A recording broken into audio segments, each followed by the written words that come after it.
ಆತ್ಮೀಯ ವೀಕ್ಷಕರೆಲ್ಲರಿಗೂ ನಮಸ್ಕಾರ, ಶುಭೋದಯ. ನಿಮ್ಮೆಲ್ಲರ ನೆಚ್ಚಿನ ಓಂಕಾರ ನೇರ ಪ್ರಸಾರ ಕಾರ್ಯಕ್ರಮಕ್ಕೆ ಆತ್ಮೀಯ ಸ್ವಾಗತ, ಆದರದ ಸುಸ್ವಾಗತ ತಮ್ಮೆಲ್ಲರಿಗೂ. ಇಂದು ಬುಧವಾರದ ದಿನದಂದು ಅನಂತ ಪದ್ಮನಾಭನನ್ನ, ಮಹಾವಿಷ್ಣುವನ್ನ ಸ್ಮರಿಸಿ ಕಾರ್ಯಕ್ರಮವನ್ನ ಆರಂಭಿಸುವ ಸಮಯ ಆಗಿದೆ. ಗುರುಗಳು ಕೂಡ ಆಗಮಿಸಿದ್ದಾಗಿದೆ. ಇಂದು ಕೂಡ ಕಾಳಸರ್ಪ ಯೋಗದ ಬಗ್ಗೆ ಗುರುಜಿಯವರು ಸಾಕಷ್ಟು ಮಾಹಿತಿಯನ್ನ ತಿಳಿಸಿಕೊಟ್ಟಿದ್ದಾರೆ. ಕೌಟುಂಬಿಕ ಜೀವನದಲ್ಲಿ ಸಾಮರಸ್ಯ ಇರಬೇಕು ಅನ್ನೋದೇ ಆದ್ರೆ ಗಂಡ ಹೆಂಡಿನ ಮಧ್ಯೆ ನಂಬಿಕೆ ಅನ್ನೋದು ಅತ್ಯಂತ ಪ್ರಧಾನವಾದಂತ ಮೂಲ ಆಧಾರವಾಗಿರುತ್ತೆ. ಅಡಿಪಾಯವು ಭದ್ರವಾಗಿದ್ದಲ್ಲಿ ಮಾತ್ರ, ಪ್ರೀತಿ ವಿಶ್ವಾಸ ನಂಬಿಕೆಗಳು ಇದ್ದಲ್ಲಿ ಮಾತ್ರ ದಾಂಪತ್ಯ ಜೀವನ, ಕೌಟುಂಬಿಕ ಜೀವನ ಸಾಮರಸ್ಯದಿಂದ ತುಂಬಿರುತ್ತೆ. ಇದರಲ್ಲಿ ಅಡಿಪಾಯವು ಏನಾದ್ರೂ ಸ್ವಲ್ಪ ಹೆಚ್ಚು ಕಮ್ಮಿ ಆದಲ್ಲಿ, ನಂಬಿಕೆಯು ಇಲ್ಲವಾದಲ್ಲಿ ಕುಟುಂಬದಲ್ಲಿ ಬಿರುಕು ಬರೋದು ಸಹಜ. ಈ ರೀತಿಯಾದಾಗ ಜನ್ಮ ಜಾತಕದಲ್ಲಿ ಯಾವ ರೀತಿಯಾದಂತಹ ಕಾಳಸರ್ಪ ಯೋಗವನ್ನ ಇದು ಸೂಚಿಸುತ್ತೆ, ಇನ್ನ ಈ ಒಂದು ಕಾಳಸರ್ಪ ಯೋಗದಿಂದ ನಾವು ಪರಿಹಾರವನ್ನ ಹೇಗೆ ಮಾಡ್ಕೋಬೇಕು, ಗುರುಜಿಯವರು ಈ ಒಂದು ನೇರ ಪ್ರಸಾರ ಕಾರ್ಯಕ್ರಮದಲ್ಲಿ ತಿಳಿಸ್ಕೊಟ್ಟಿದ್ದಾರೆ. ಬನ್ನಿ ಗುರುಗಳನ್ನ ಬರ್ಮಾಡ್ಕೊಂಡ್ಬಿಡೋಣ. ಶ್ರೀಯುತರು ಖ್ಯಾತ ಜ್ಯೋತಿಷ್ಯರು, ಆಧ್ಯಾತ್ಮಿಕ ಧಾರ್ಮಿಕ ಚಿಂತಕರು, ಸದಾದೇವಿ ಔಪಾಸಕರು, ತಂತ್ರ ವಿದ್ಯಾ ಪ್ರಾವೀಣರು, ತೇಜೋಮಂದಿ ರಮಣಶಾಸ್ತ್ರ ಸ್ವರಶಾಸ್ತ್ರಗಳಲ್ಲಿ ಸಿದ್ಧಹಸ್ತರು, ದೇವಿಶ್ರೀ ಮಹಾಸಂಸ್ಥಾನದ ಸಂಸ್ಥಾಪಕರು ಹಾಗೂ ದೇವಿಶ್ರೀ ಜ್ಯೋತಿ ಪತ್ರಿಕೆಯ ಪ್ರಧಾನ ಸಂಪಾದಕರು ಆದಂತ ಶ್ರೀ ಶ್ರೀ ದೇವಿಶ್ರೀ ಗುರುಜಿ ಅವರು ನಮ್ಮೊಂದಿಗಿದ್ದಾರೆ. ಗುರುಜಿ, ಎಲ್ಲರ ಪರವಾಗಿ ಕಾರ್ಯಕ್ರಮಕ್ಕೆ ಆದರಪೂರ್ವಕ ಸ್ವಾಗತ ತಮಗೆ. ಬ್ರಹ್ಮೋಸ್ಮಿ.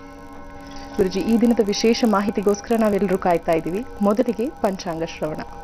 ಶ್ರೀ ಗುರುಭ್ಯೋ ನಮಃ. ಹರಿ ಓಂ. ಗಣಾನಾನ್ ತ್ವಾ ಗಣಪತಿಗಂ ಅವಾಮಹೇ ಕವಿಂ ಕವೀನಾಂ ಉಪಮಶ್ರಮಶ್ರವಂ. ಜ್ಯೇಷ್ಠರಾಜಂ ಬ್ರಹ್ಮಣಾಂ ಬ್ರಹ್ಮಣಸ್ವದ ಆನಶ್ಚನ್ವಣ್ಣೋದಬೆಸ್ಸೇದ ಸಾಧನಂ. ಶ್ರೀ ವಿಘ್ನೇಶ್ವರಾಯ ನಮಃ. ಯಾ ದೇವಿ ಸರ್ವಭೂತೇಷು ಮಾತೃರೂಪೇಣ ಸಂಸ್ಥಿತಾಃ. ನಮಸ್ತಸ್ಸೈ ನಮಸ್ತಸ್ಸೈ ನಮಸ್ತಸ್ಸೈ ನಮೋ ನಮಃ. ಓಂ ಆದಿಶೇಷಾಯ ನಮಸ್ತುಭ್ಯಂ ಅನಂತಫಲದಾಯಕಂ.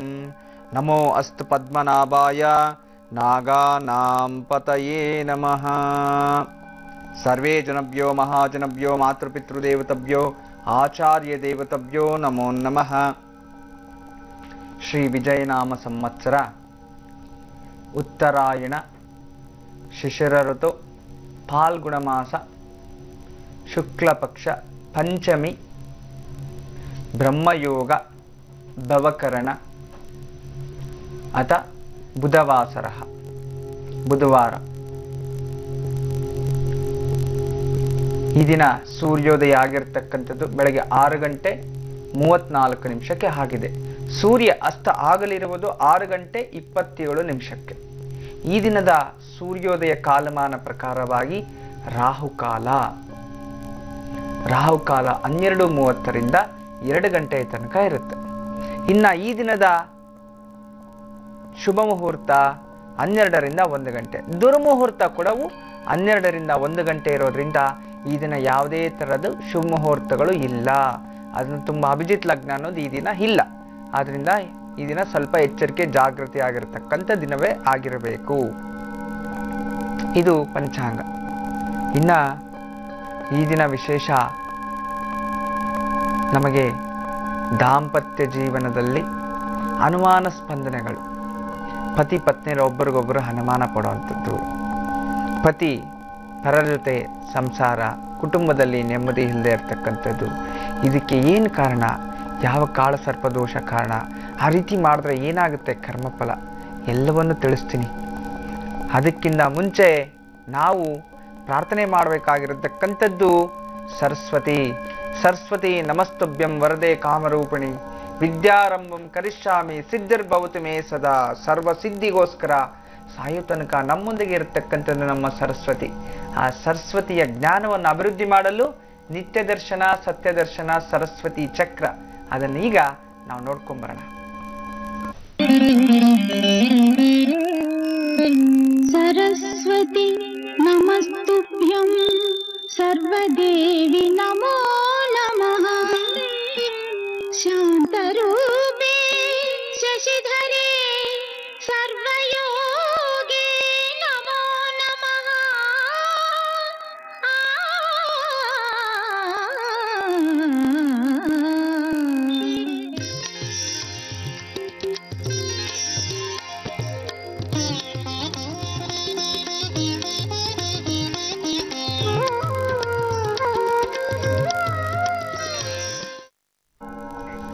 ಸರ್ವಸಿದ್ಧಿ ಪ್ರದಾಯಿನಿ ಶಾರದಾ ದೇವಿಯನ್ನ ಸೂಚಿಸುವಂತಹ ಈ ಒಂದು ವಿದ್ಯಾಚಕ್ರವನ್ನ ನೋಡ್ಕೊಂಡ್ ಬಂದ್ವಿ. ಇನ್ನು ಈ ದಿನಕ್ಕೆ ಸಂಬಂಧಪಟ್ಟಂತ ದ್ವಾದಶ ರಾಶಿಗಳ ಗೋಚಾರ ಫಲ ಹೇಗಿದೆ, ಬನ್ನಿ ಗುರುಜಿ ಅವರನ್ನ ಕೇಳಿ ತಿಳಿಯೋಣ. ಗುರುಜಿ, ಈ ದಿನ ಅಶ್ವಿನಿ ನಕ್ಷತ್ರ, ಮಧ್ಯಾಹ್ನದ ನಂತರ ಉಪರಿ ಭರಣಿ ನಕ್ಷತ್ರ. ಈ ರೀತಿ ದಿನದಲ್ಲಿರೋದ್ರಿಂದ ಚಂದ್ರ 2 ನಕ್ಷತ್ರದಲ್ಲಿ ಸಂಚಾರ ಮಾಡ್ತಾನೆ. ಈಗ ಅದರಿಂದ ದ್ವಾದಶ ರಾಶಿಯ ಫಲಾಫಲಗಳು ಹೇಗಿದೆ? ಮೊದಲಿಗೆ ಮೇಷರಾಶಿ. ಮೇಷರಾಶಿಯವರಿಗೆ ಮಧ್ಯಾಹ್ನಕ ತನಕ ಸ್ವಲ್ಪ ದುಃಖದ ವಾತಾವರಣ, ಮಧ್ಯಾಹ್ನಕ ನಂತರ ಎಲ್ಲ ವಿಶೇಷವಾಗಿ ಎಲ್ಲ ಥರದ ಅನುಕೂಲಗಳು ಆಗುತ್ತೆ. ಸ್ತ್ರೀಯರಿಗೆ ಕೋಪ ಜಾಸ್ತಿ, ಮಾನಸಿಕ ನೆಮ್ಮದಿ ಕಮ್ಮಿ ಇರುತ್ತೆ, ಮನೆಯಲ್ಲಿ ಸಣ್ಣ ಪುಟ್ಟ ಜಗಳ ದೊಡ್ಡದಾಗ್ತಿರುತ್ತೆ. ಆದರೆ ಆರ್ಥಿಕ ಸ್ಥಿತಿಯಲ್ಲೂ ತೊಂದರೆ ಅನುಭವಿಸ್ತೀರಿ ಹೆಣ್ಮಕ್ಳು. ಈ ದಿನ ಮಾಧ್ಯಾಹ್ನದ ಮೇಲೆ ಎಲ್ಲವೂ ಸುಸೂತ್ರವಾಗಿ ನಡೆಯುತ್ತೆ. ಅಂದರೆ ಜಾಗೃತಿಯಾಗಿ ಸ್ವಲ್ಪ ಕಾಲಾವಕಾಶವನ್ನು ನಿಧಾನಕ್ಕೆ ಮಾತಾಡಿಕೊಂಡು ಯಾವ ರೀತಿ ಮಾಡಬೇಕು ಅಂತ ಒಂದು ಪ್ಲ್ಯಾನ್ ಮಾಡ್ಕೊಳ್ಳಿ. ಎಲ್ಲವೂ ಸುಸೂತ್ರವಾಗಿ ನಡೆಯುತ್ತೆ. ಇನ್ನು ವಿಶೇಷವಾಗಿ ಈ ಒಂದು ಉದ್ಯಮಸ್ಥರು, ಸ್ವಂತ ಉದ್ಯೋಗ ಮಾಡತಕ್ಕಂಥವ್ರು, ಉದ್ಯಮಸ್ಥರು, ಸಣ್ಣ ವ್ಯಾಪಾರದಿಂದ ದೊಡ್ಡ ಉದ್ಯಮಸ್ಥರ ತನಕ ಈ ದಿನ ಸ್ವಲ್ಪ ಖರೀದಿಯನ್ನು ಮಾಡುವಂಥ ಸಂಭವಗಳು ಜಾಸ್ತಿ. ನೋಡಿ, ಆಭರಣ ಖರೀದಿ ಮಾಡ್ತೀರಾ, ಅಥವಾ ವಸ್ತ್ರ ಖರೀದಿ ಮಾಡುವಂಥದ್ದು, ಅಥವಾ ಯಾವುದಾದ್ರೂ ಕುಟುಂಬಕ್ಕೋಸ್ಕರ ಏನಾದರೂ ಒಂದು ವಸ್ತು ಕೊಂಡ್ಕೊಳ್ಳೋವಂಥದ್ದು, ಅಂಥದ್ದು ಏನೋ ಪ್ಲ್ಯಾನ್ ಮಾಡಿದಿರಿ, ಖಂಡಿತ ಅದನ್ನ ತಗೊಳ್ಳಿ. ಮನೆಗೂ ಒಳ್ಳೇದಾಗುತ್ತೆ, ನಿಮಗೂ ಮನಸ್ಸಿಗೆ ಶಾಂತಿ ಸಿಗುತ್ತೆ. ಇನ್ನು ಉದ್ಯೋಗಸ್ಥರಲ್ಲಿ ಆರೋಗ್ಯದಲ್ಲಿ ಸ್ವಲ್ಪ ಇನ್ಬ್ಯಾಲೆನ್ಸ್ ಇರುತ್ತೆ, ಜಾಗ್ರತೆ ವಹಿಸಿ. ಅಂದರೆ ಸ್ಟಮಕ್ ಇನ್ಫೆಕ್ಷನ್ಸು, ಸ್ವಲ್ಪ ಜಾಡ್ಯತೆ ಬರೋವಂಥದ್ದು, ಮತ್ತು ಸ್ವಲ್ಪ ಈ ದಿನ ಮೌಢ್ಯತೆಯಲ್ಲಿ ನೀವೆಲ್ಲೋ ಭಾಗಿಯಾಗ್ತೀರಿ ಅನಿಸುತ್ತೆ. ಅದರಿಂದ ಸ್ವಲ್ಪ ಸ್ನೇಹಿತರ ಜೊತೆ ಸೇರಿಕೊಂಡು ಪರರ ಬಗ್ಗೆ ದೂಷಿಸ್ಕೊಂಡು ಪರರ ಬಗ್ಗೆ ಮಾತಾಡೋವಂಥ ಒಂದು ನೀಚ ಕೆಲಸಕ್ಕೆ ಹೋಗ್ತೀರಿ. ಅಂಥ ಕೆಲಸಕ್ಕೆ ಹೋಗ್ಬಿಡಿ, ಜಾಗ್ರತೆ ಇರಲಿ. ಮತ್ತು ಇನ್ನು ಈ ಒಂದು ಸರ್ಕಾರಿ ಉದ್ಯೋಗಸ್ಥರಲ್ಲಿ ಉದ್ಯೋಗದಲ್ಲಿ ಪ್ರಗತಿ ಆಗುವಂಥದ್ದು ತುಂಬ ಚೆನ್ನಾಗಿದೆ. ವಯಸ್ಸಾಗಿರ್ತಕ್ಕಂಥ ವಯೋವೃದ್ಧರಿಗೆ ಮಾನಸಿಕ ನೆಮ್ಮದಿ, ಮಕ್ಕಳಲ್ಲಿ ವಿದ್ಯಾ ಪ್ರಗತಿ, ಕೆಲಸ ಇಲ್ಲದವರಿಗೆ ಕೆಲಸ ಸಿಗುವಂಥದ್ದು ತುಂಬ ಚೆನ್ನಾಗಿದೆ. ಇದನ್ನ ಮತ್ತಷ್ಟು ವಿಶೇಷವಾದ ಫಲಗಳು ನೀವು ಪಡಿಬೇಕು, ತುಂಬ ಚೆನ್ನಾಗಿರ್ಬೇಕು ಅಂತಂದ್ರೆ ಈ ದಿನ ತುಳಸಿ ಆರಾಧನೆ, ತುಳಸಿ ಪೂಜೆ ಅಥವಾ ತುಳಸಿ ದಳವನ್ನು ಒಂದು ಬಾಯಿಗೆ ಹಾಕೊಂಡ್ರೆ ಖಂಡಿತವಾಗ್ಲೂ ಎಲ್ಲ ರೀತಿಯ ಶುಭ ಫಲಗಳು ನಿಮ್ದೇ ಆಗುತ್ತೆ. ಇದೀಗ ವೃಷಭ ರಾಶಿ. ವೃಷಭ ರಾಶಿಯ ಹೆಣ್ಣು ಮಕ್ಕಳಿಗೆ ಈ ದಿನ ವ್ಯಾಪಾರದಲ್ಲಿ ಲಾಭ. ನೋಡಿ, ವ್ಯಾಪಾರ ಮಾಡ್ತಕ್ಕಂಥ ಹೆಣ್ಮಕ್ಳಿಗೆ ಲಾಭ. ನಿನ್ನೆ ಏನೋ ರಜಾ ಮಾಡಿದ್ದೆ, ಎಲ್ಲೋ ಹೋಗಿದ್ದೆ ಅನ್ನೋರಿಗೆ ಈ ದಿನ ವಿಪರೀತವಾದ ಲಾಭ ಸಿಗುತ್ತೆ, ತುಂಬಾ ಚೆನ್ನಾಗಿರುತ್ತೆ. ಮಾಧ್ಯಾಹ್ನಿಕ ವೇಳೆ ಎಲ್ಲಾ ರೀತಿಯಲ್ಲಿ ಅಭಿವೃದ್ಧಿ ಆಗುವಂಥದ್ದು. ಬೆಳಗಿನ ಜಾವ ಸ್ವಲ್ಪ ಸೋಂಬೇರಿತನ ಇರುತ್ತೆ, ಜಾಗ್ರತೆ ವಹಿಸಿ. ಇನ್ನು ಸ್ವಯಂ ಉದ್ಯೋಗಸ್ಥರು, ಉದ್ಯಮಸ್ಥರಿಗಂತೂ ಈ ದಿನ ಆರೋಗ್ಯದಲ್ಲಿ ಚೇತರಿಕೆ ಆಗುವಂಥದ್ದು, ಸಾಯಂಕಾಲ ವೇಳೆಗೆ ಕುಟುಂಬದಲ್ಲಿ ನೆಮ್ಮದಿ ಸಿಗುವಂಥದ್ದು ತುಂಬಾ ಚೆನ್ನಾಗಿದೆ. ಇನ್ನು ಉದ್ಯೋಗಸ್ಥರಿಗಂತೂ ಉದ್ಯೋಗ ಪ್ರಗತಿ, ಹೊಸ ಉದ್ಯೋಗ ಹುಡುಕಾಟ. ಆದ್ರೆ ಉದ್ಯೋಗದಲ್ಲಿ ತುಂಬಾ ಬಿಸಿ ಆಗಿರ್ತೀರಿ ಈ ದಿನ. ಸ್ವಲ್ಪ ಕಷ್ಟ ಅನ್ಸುತ್ತೆ ಮನಸ್ಸಿಗೆ, ಆದ್ರೂ ಸ್ವಲ್ಪ ನಿರಾಳವಾಗಿರ್ತೀರಿ, ಏನು ಚಿಂತೆ ಮಾಡಬೇಡಿ. ರಾತ್ರಿಗೆ ಮನೆಗೆ ಹೋದ್ಮೇಲೆ ನೆಮ್ಮದಿ ಅನ್ಸುತ್ತೆ. ಈ ದಿನ ತುಂಬಾ ಚೆನ್ನಾಗಿದೆ. ಇನ್ನು ಸರ್ಕಾರಿ ಉದ್ಯೋಗಸ್ಥರಲ್ಲಿ ಈ ದಿನ ಮಕ್ಕಳಿಂದ ನೆಮ್ಮದಿ ಸಿಗುವಂಥದ್ದು, ಮಕ್ಕಳಿಗೆ ಮಂಗಳ ಕಾರ್ಯ ಅಥವಾ ಇನ್ನಿತರ ಯಾವ್ದಾದ್ರು ಮಾಡಬೇಕು ಅಂತ ಪ್ಲಾನ್ ಮಾಡಿರ್ತೀರಿ, ಮಾಡಿ, ಖಂಡಿತವಾಗ್ಲೂ ಒಳ್ಳೇದಾಗುತ್ತೆ. ವಯಸ್ಸಾಗಿರ್ತಕ್ಕಂಥ ವಯೋವೃದ್ಧರಿಗೆ ಈ ದಿನ ಧಾರ್ಮಿಕದಲ್ಲಿ ತುಂಬಾ ಆಸಕ್ತಿ ಹೆಚ್ಚಾಗಿರುವಂಥದ್ದು, ದಾನ ಧರ್ಮ, ವೃದ್ಧಾಶ್ರಮ ಹೋಗ್ಬಿಟ್ಟು ಬನ್ನಿ, ಖಂಡಿತ ಒಳ್ಳೇದೇ. ಇನ್ನು ಮಕ್ಕಳ ವಿಚಾರದಲ್ಲಿ ಈ ದಿನ ಕ್ರೀಡಾಪಟುಗಳಿಗೆ ವಿಶೇಷವಾದ ಲಾಭದ ದಿನ, ತುಂಬಾ ಚೆನ್ನಾಗಿರುತ್ತೆ. ಮತ್ತಷ್ಟು ಶುಭಗಳಿಗೋಸ್ಕರ ಈ ದಿನ ನೀವು ಪ್ರಾರ್ಥನೆ ಮಾಡಬೇಕಾಗಿರ್ತಕ್ಕಂಥದ್ದು ಹನುಮಂತನ ಆರಾಧನೆ ಮಾಡಿ. ಷಷ್ಠಮ ಶನಿಯ ದೋಷ ನಿವಾರಣೆ ಆಗುತ್ತೆ, ಎಲ್ಲವೂ ಶುಭ ಫಲಗಳು ನಿಮ್ಮದೇ ಆಗುತ್ತೆ. ಇದೀಗ ಮಿಥುನ ರಾಶಿ.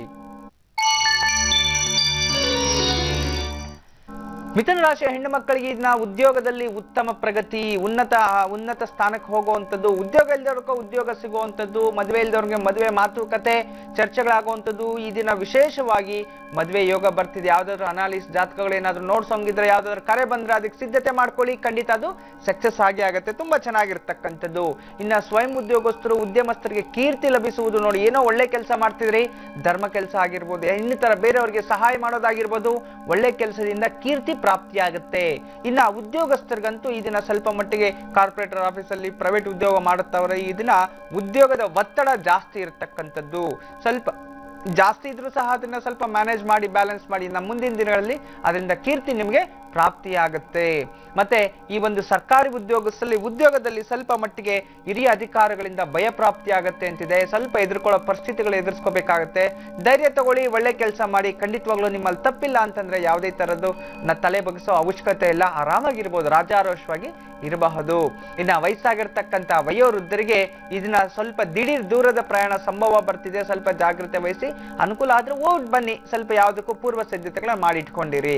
ಮತ್ತೆ ಇನ್ನ ಮಕ್ಕಳ ವಿಚಾರದಲ್ಲಿ ಈ ದಿನ ಸ್ವಲ್ಪ ಮಟ್ಟಿಗೆ ಓದುವಂತ ಮಕ್ಕಳಲ್ಲಿ ಸ್ವಲ್ಪ ಮಂದತ್ವ ಇರತಕ್ಕಂಥದ್ದು, ಸ್ವಲ್ಪ ಮಂಕು, ಸೋಂಬೇರಿತನ, ನಿದ್ದೆ ಜಾಸ್ತಿ ಇರತಕ್ಕಂಥದ್ದು, ಅದನ್ನ ಸ್ವಲ್ಪ ಬೆಳಗ್ಗೆನೆ ಎದ್ದು ತಣ್ಣೀರನ್ನ ಕುಡಿತಾ ಇರಿ. ಆದಷ್ಟು ಗಣಪತಿಯನ್ನ ಪ್ರಾರ್ಥನೆ ಮಾಡಿ. ಈ ದಿನ ಮಿಥುನ ರಾಶಿಯವರು ಅತಿ ಹೆಚ್ಚು ಗಣಪತಿಯನ್ನ ಪ್ರಾರ್ಥನೆ ಮಾಡಿದ್ರೆ ಎಲ್ಲಾ ರೀತಿಯೂ ಸಿದ್ಧಿಯಾಗುತ್ತೆ, ಒಳ್ಳೇದಾಗತ್ತೆ. ಇದೀಗ ಕರ್ಕಾಟಕ ರಾಶಿ.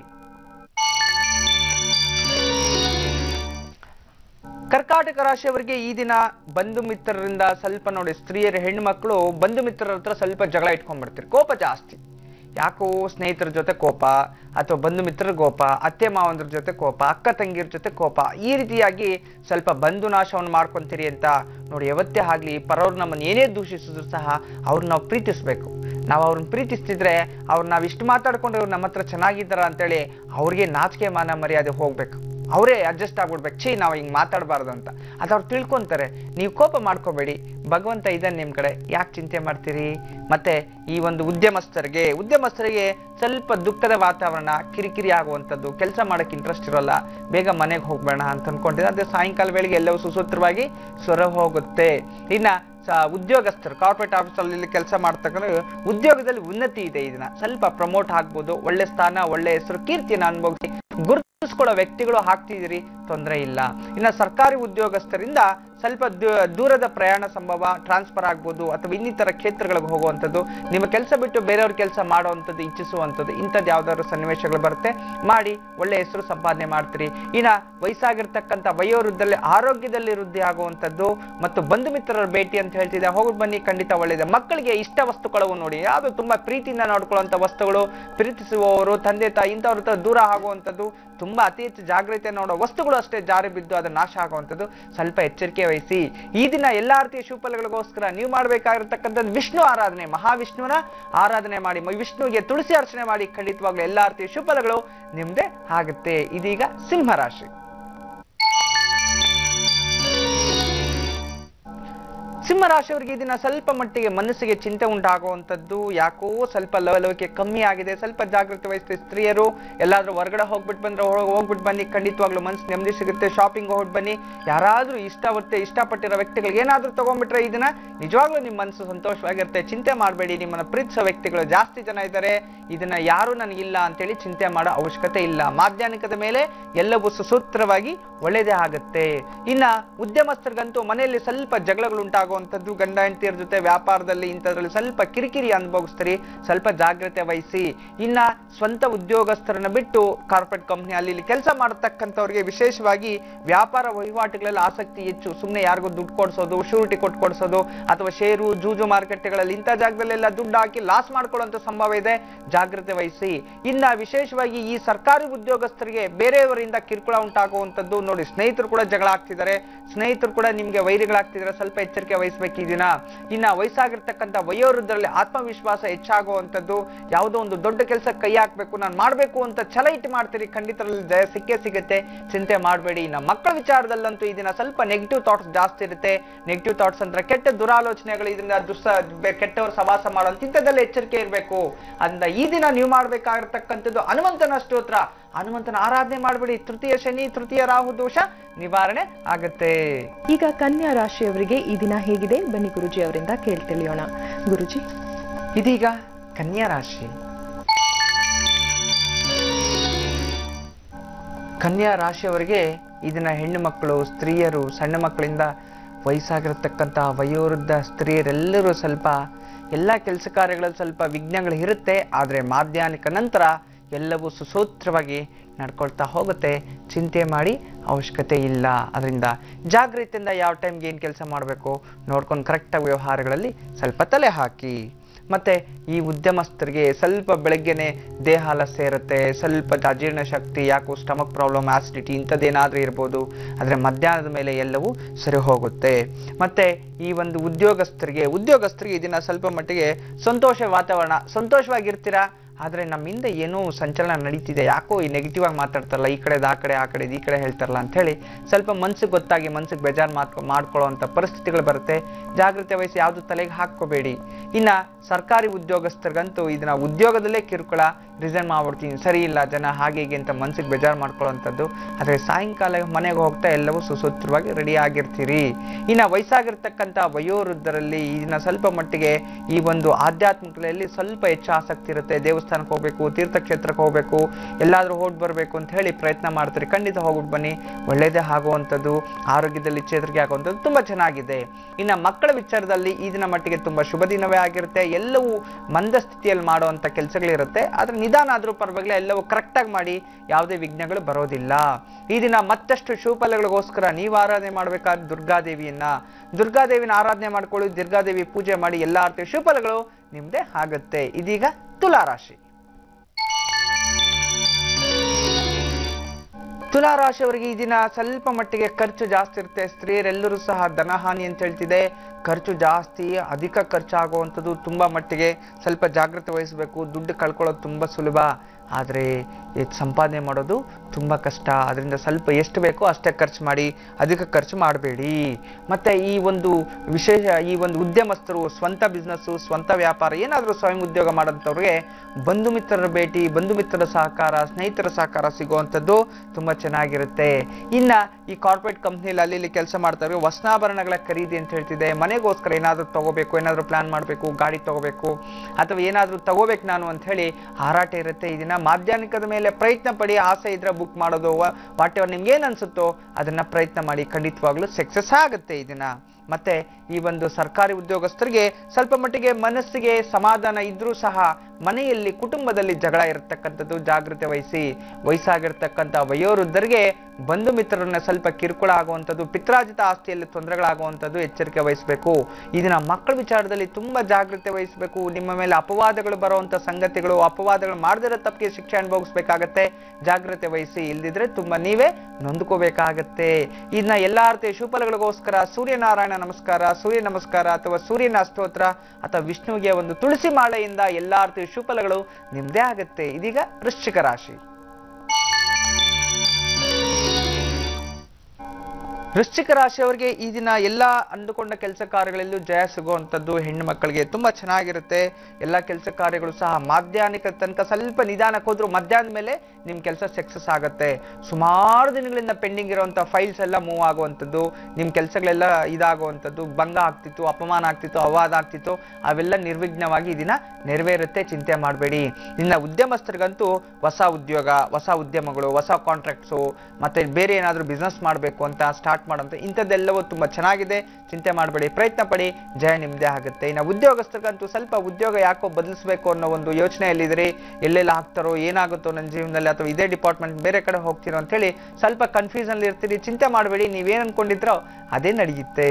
ಇನ್ನು ಸರ್ಕಾರಿ ಉದ್ಯೋಗಸ್ಥರಿಗಂತೂ ಇದನ್ನ ಸ್ವಲ್ಪ ಕೆಲಸ ಕಾರ್ಯಗಳಲ್ಲಿ ಜಯ ಸಿಕ್ಕಿದ್ರು ಸಹ ಸ್ವಲ್ಪ ಹಿರಿಯ ಅಧಿಕಾರಿಗಳಿಂದ ಕಿರುಕುಳ ಉಂಟಾಗುವಂಥದ್ದು, ಮತ್ತೆ ಯಾರೋ ಹಳೆಯ ಶತ್ರುವಿನಿಂದ ಈ ದಿನ ಕಿರಿಕಿರಿ ಉಂಟಾಗುವಂಥದ್ದು. ಯಾರೋ ಫೋನ್ ಮಾಡಿ ನಿಮಗೆ ತಲೆ ಕೆಡಿಸ್ತಾರೆ, ಅವನು ಈ ರೀತಿ ಹೇಳ್ಕೊಂತಿದ್ದಾನೆ ಅಂತ.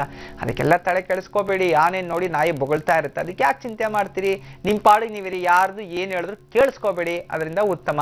ಇನ್ನು ವಯಸ್ಸಾಗಿರ್ತಕ್ಕಂಥ ವಯೋವೃದ್ಧಲ್ಲಿ ಆರೋಗ್ಯದಲ್ಲಿ ಪ್ರಗತಿ ಆಗುವಂಥದ್ದು, ಮತ್ತೆ ಆರೋಗ್ಯದಲ್ಲಿ ಪ್ರಗತಿ. ವೃದ್ಧರಿಗೆ ಈ ದಿನ ಸ್ವಲ್ಪ ದೇಹಾಲಸ್ಯ ಇರುತ್ತೆ, ಆದರೂ ಆರೋಗ್ಯದಲ್ಲಿ ಪ್ರಗತಿ ಇರುತ್ತೆ. ಮಾಧ್ಯಾಹ್ನದ ಮೇಲೆ ಎಲ್ಲವೂ ಸುಸೂತ್ರವಾಗಿ ನಡೆಯುವಂಥದ್ದು. ಮಕ್ಕಳ ವಿಚಾರದಲ್ಲಿ ಈ ದಿನ ಕಷ್ಟಕ್ಕೆ ತಕ್ಕಂತೆ ಪ್ರತಿಫಲ ಸಿಗುತ್ತೆ. ಸ್ವಲ್ಪ ಪ್ರಾಕ್ಟೀಸ್ ಮಾಡಿ, ಸ್ಕೂಲಲ್ಲಿ ಎಲ್ಲ ಕಡೆ ಒಳ್ಳೆ ಕೀರ್ತಿ ಲಭಿಸುತ್ತದೆ ಅಂತ ಹೇಳ್ತಿದೆ. ತುಂಬಾ ಚೆನ್ನಾಗಿದೆ.